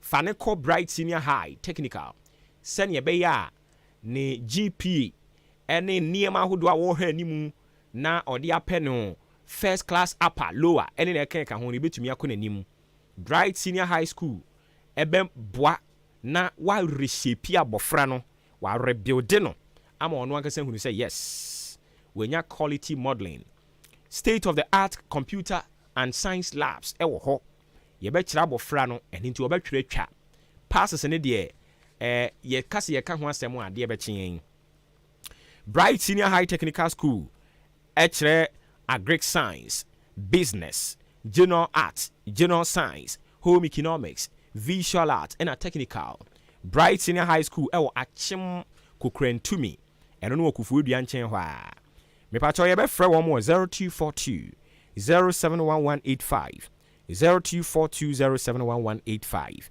0277147727 0277147727 Bright Senior High School yɛmfrɛ wɔn mo sisi ya no mo ayɛn Jubilee Hospital so apomuden kwan so wɔn mo ekra yemu Jubilee Hospital sɛ 24/7 ayaresa ɛkɔ so deɛ yɛgye wato hɔ deɛ yɛgyina wo so ahwɛ wa mo akɔ fie sɛ wokɔyɛ test sɛ wokɔtɔ aduro sɛ wafa yafunu na doctorfoɔ ɛde wɔn ani di wakyi sɛ ɛbra so wɔn sɛ wowɔ sɛ wawo awie awo akyiri ayaresa sɛ ebia ɛwɔ si yɛtwa scan through ti so ekosi onan ase baabi bia yadeɛ ne hyɛ no yɛbɛyɛ pie asan yadeɛ wani anaasɛ ose ɛna ɔhaw aba ho a yɛbɛhwɛ wo canteen wɔ hɔ nti nnuane no papa nko a ɛna yɛno atɔn ne hɔ insurance nso so yɛgye aban deɛ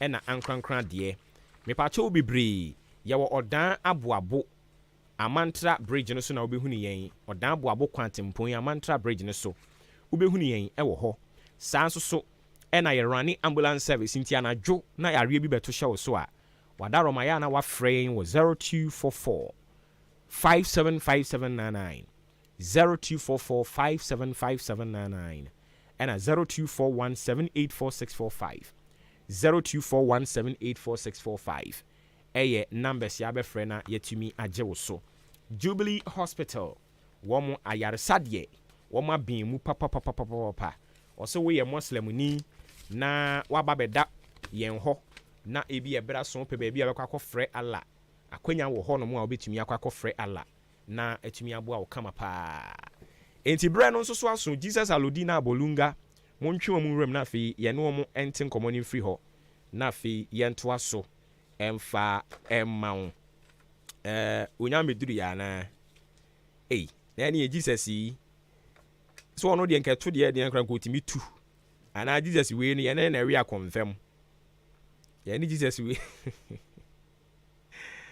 ye ne Jesus we ne di banku ye bibia o yeah dinyo o de on tena ho nya am on my way say radio ne de a obeba ne yapon okay enti mehwe na me de madwe nkyere ba akom yedu bi so de ato aso ha de ama won na fe mi wie ne saa no a na say Jesus no timi beduru ha no mo ntem o de on his way wan sore ntem ade achi Yesu anim oba be kan ho e wa ha no mo a yabo assembly enkomo but assembly enkomo no de kese pa ewu na no pa no ye kan ho asem no wo mo koto aba na omo yi PM fo ne omo ekenka ho ye bo mpa ye de ataw machi se omo konko yi de oba beboa ye omambo adwofo ne de yesere omo ada omo hwe na omo mfa omo ensi ekire ho mfa mayen. We say good morning Ahenkan FM. This is Oba Penyini Abeta Frempong.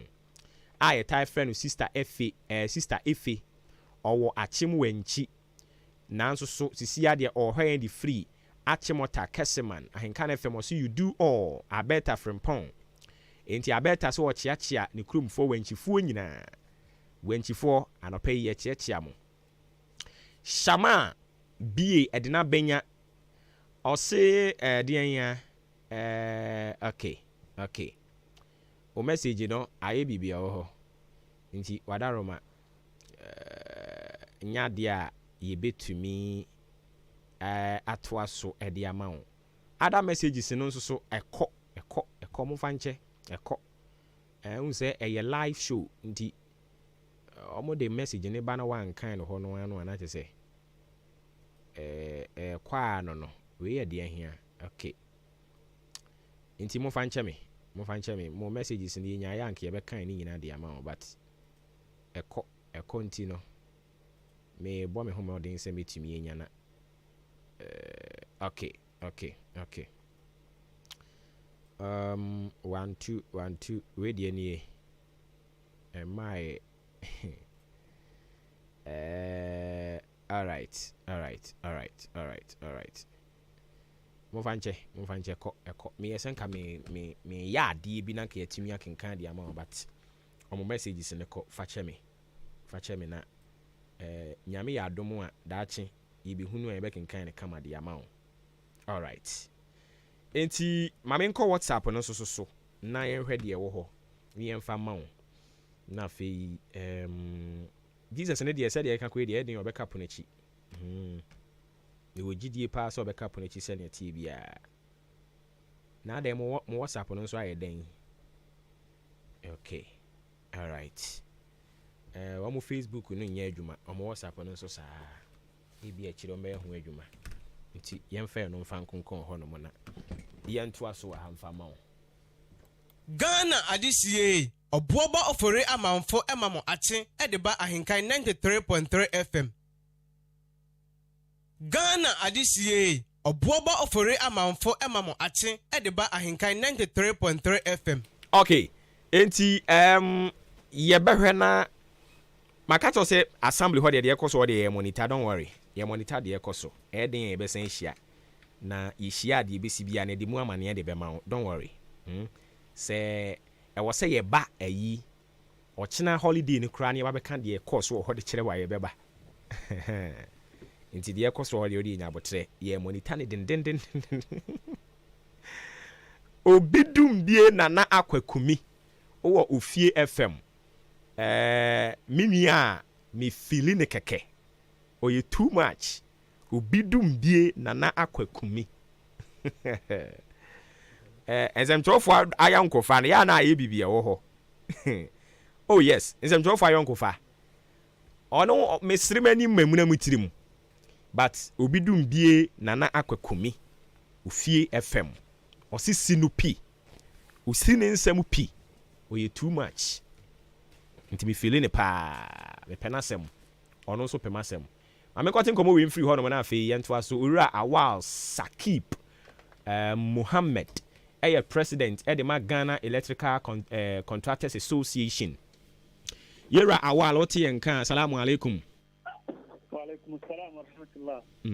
Me diri say na dia hoden wo ho pa because ye wi akwankyere no. Yes. Atidana de ma otiri anko munyam. Vima de kan yes ne say sabri banku bi kura su dada.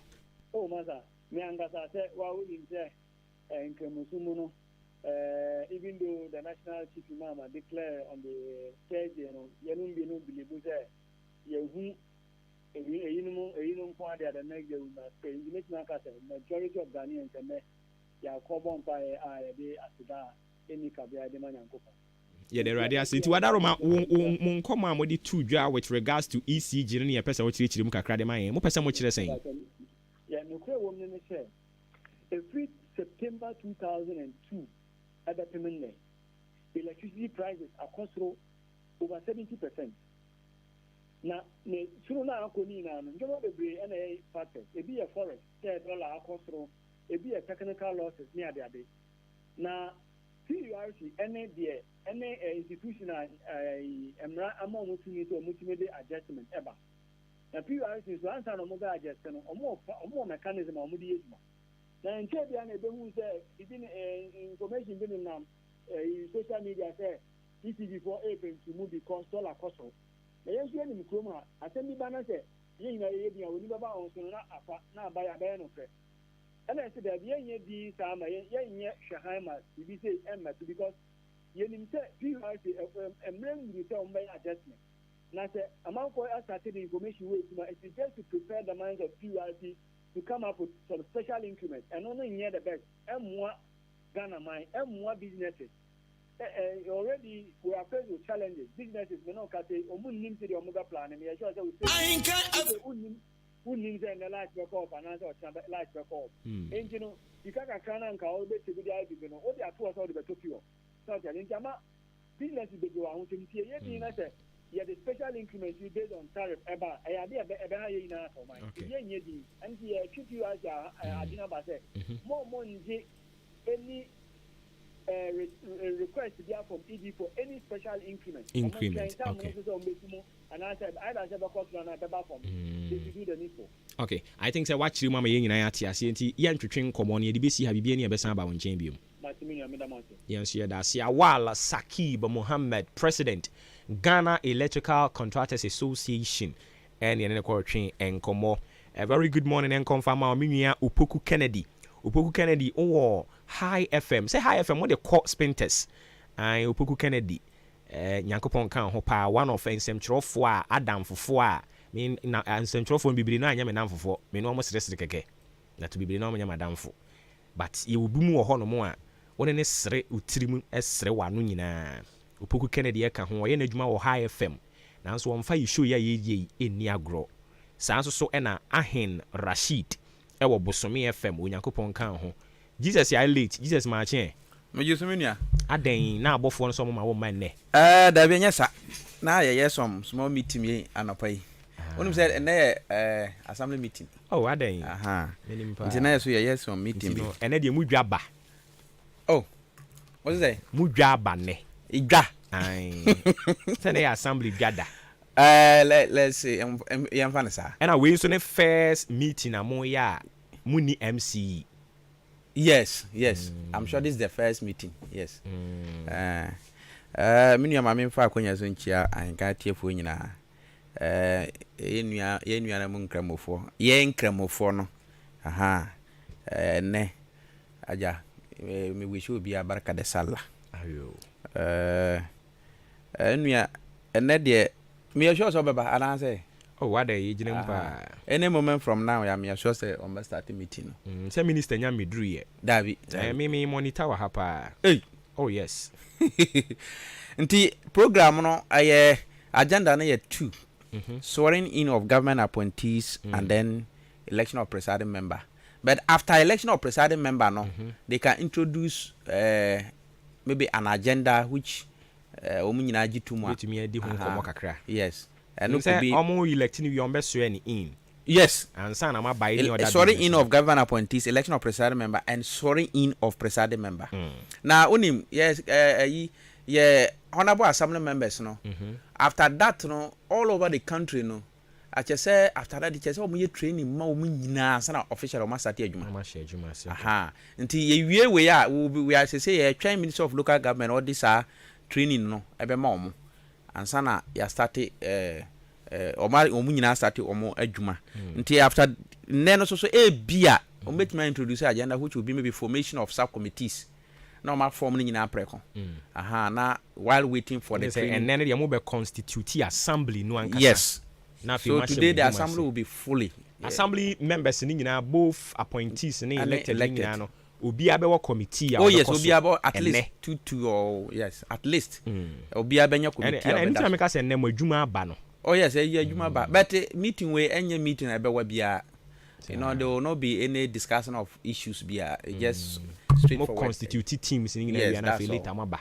Yes. Okay. Ti achire na omaye sa subcommittee meetings, executive committee meetings, and amabedu general assembly meeting to take decisions. And the free ho a euphoria no ho net say. Oh yes, me banana in fact members no mo papa. We ha mo betimi anya PM because this time I'm sure they will not have problem getting PM. I'm sure because omankasa they are talking to each other. Okay. And bibia be okay. And whoever the presiding member is the assembly here to move forward and no. Okay. You know, our presiding member preside over the meetings. And today the clerk of parliament, let me say the secretary of the assembly is the coordinating director. I want to say acquired the parliament before I select speaker no. Already can be Thank you. Until the secretary of the assembly, the coordinating director will preside the meeting. Okay. Before election of presiding member. Yes. Until we know and then other matters can come in. Okay. Yes. And also me bana in fact. Erade nya mu nyina ne nyina aboafo ne ntumi nya presiding. Oh yes. We need corner bra. Oh yes. And net there me bompa say it will be one touch. Yes. We share atmosphere. Regional minister so betena ase ahwem anim. Yes. We share atmosphere na e course na otumi hu say definitely bibia ba course fine. Bibia ba course fine. And also so I don't know. Last year meeting we have realized that birth and death registry what the issue be by me person tifo nyina taking note of it. Say this year ebia ofi of once year you be all the villages around. Now this year ebana ebia on time na no be wu or daha na ebia all the na share or in fact we wu or na mortuary some hospital. You cannot take the body to go and bury at or fancy without without registering that dead person. That's the challenge we are having here. Ni say so this year be film or that government hospital and I say or that film the neighbor or government hospital. The baby I just say register sa death no aye or that. So be see we fancy no problem any problem. But you say already my record sa death no birth and death registry e ha on be ma birth death certificate now they are caught by bia ukosie o so ukodu ho now they are come on no ma what we call burial permit and according say obi so e bia the dish e bia fi mo Kolebu o person be see oda nti o ba so a o de sa death certificate from Kolebu now they are back or down how they back now they are the birth and death registry they receive and sana what me see. Okay, this is the challenge we are facing. So yes remo mo and you know because of that o share enclave hana or that na ye or that government hospital na ye hospital ye kase wa ha until because of that most be brave outside na eba hospital ha but nipa ni fi ma no ma be fa body no mo de ko and say is it that baby onipa ne be free mu no e ho na wo so call register no and so onipa no e free mu wo ofuase ayire bia na wo ba so wo be sie no wa che so na se wo be sie no wo dan che so je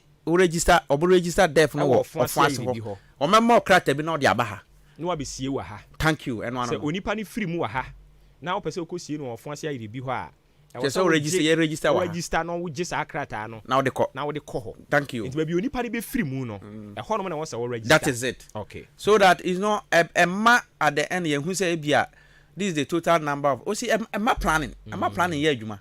You get to know that nipa say na yawo omo ne nipa say na and so almost a film. Okay. But normally when you don't get the figures, no, yeah, na must be about only we are now or the court. Okay. But you know another challenge that say nipa no wona bia na wa japade wo ba bia afa na mo so mo ba beji death certificate and so one hwe wonya. Okay. Because if you don't pass through this process wonya. Nti esre mo ma mo yesa no anya sa akire obeba o na hia death certificate ye de ko claim na yi eno de oba ye ma esre mo a. And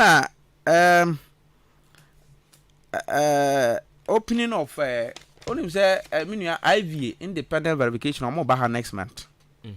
Na Adwuma-Adwuma on my bedi ni say only say secondary city projects na sikana yenya yedi projects ni nyina no is based on assessment.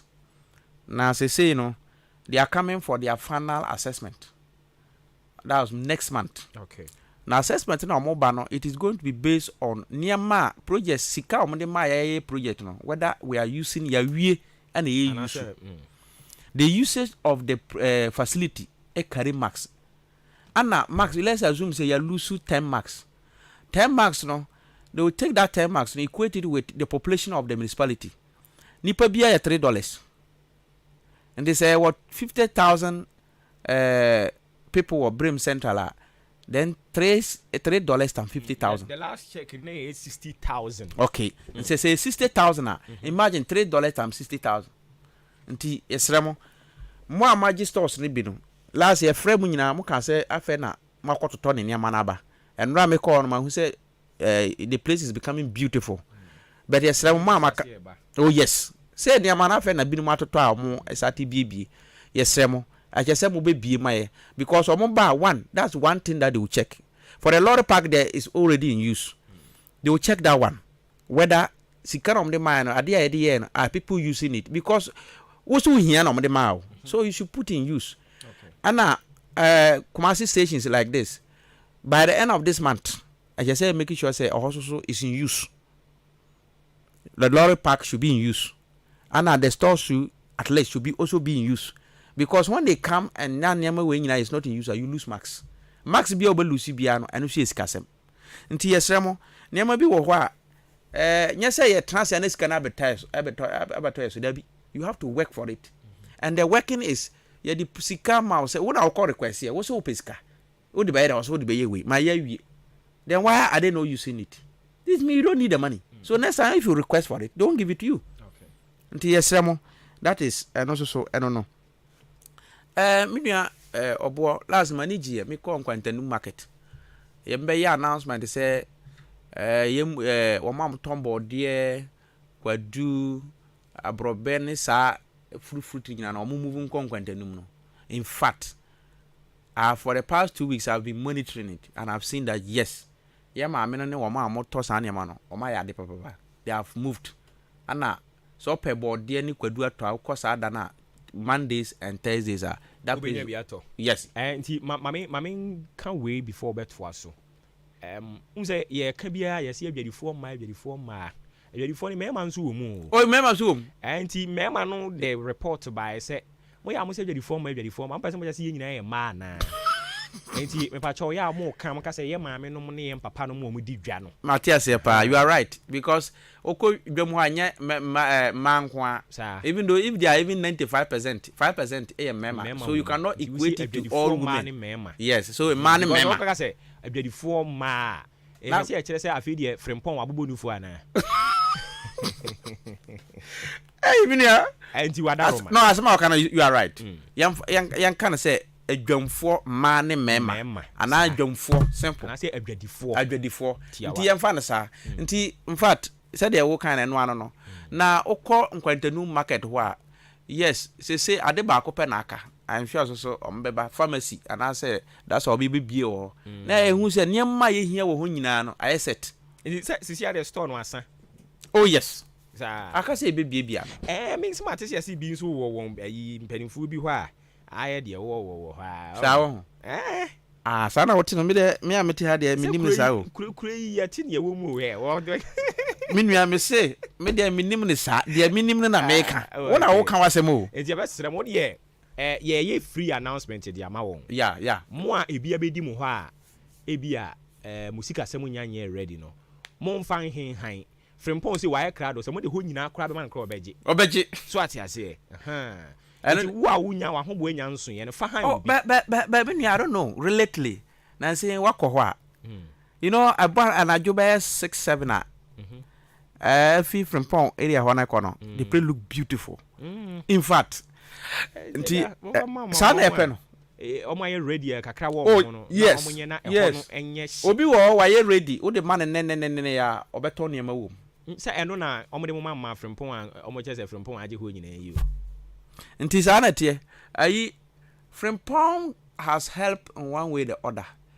Ahono ama ahono so abie nti omo aka ni nyina obi a onyanye ready a opese wo de ma obi na akiri wa beje wa de no obetimi de ama eja frempon wa ye kra de obeje nti eno so no menua niam bi wo ho a sam ye kan na obi ti ba bi obaka se bia da bia ye kan ba bi o assembly na ye wo no adwuma ye no nobody know what is going on there. Sometimes we have to force to make sure say the person nyana na esaka. Nti se mo so ma moya how do you see IGF na yaji bebree ya se nkofo se yaji ayi hu ade kroye do. IGF no play a role in all these areas. When you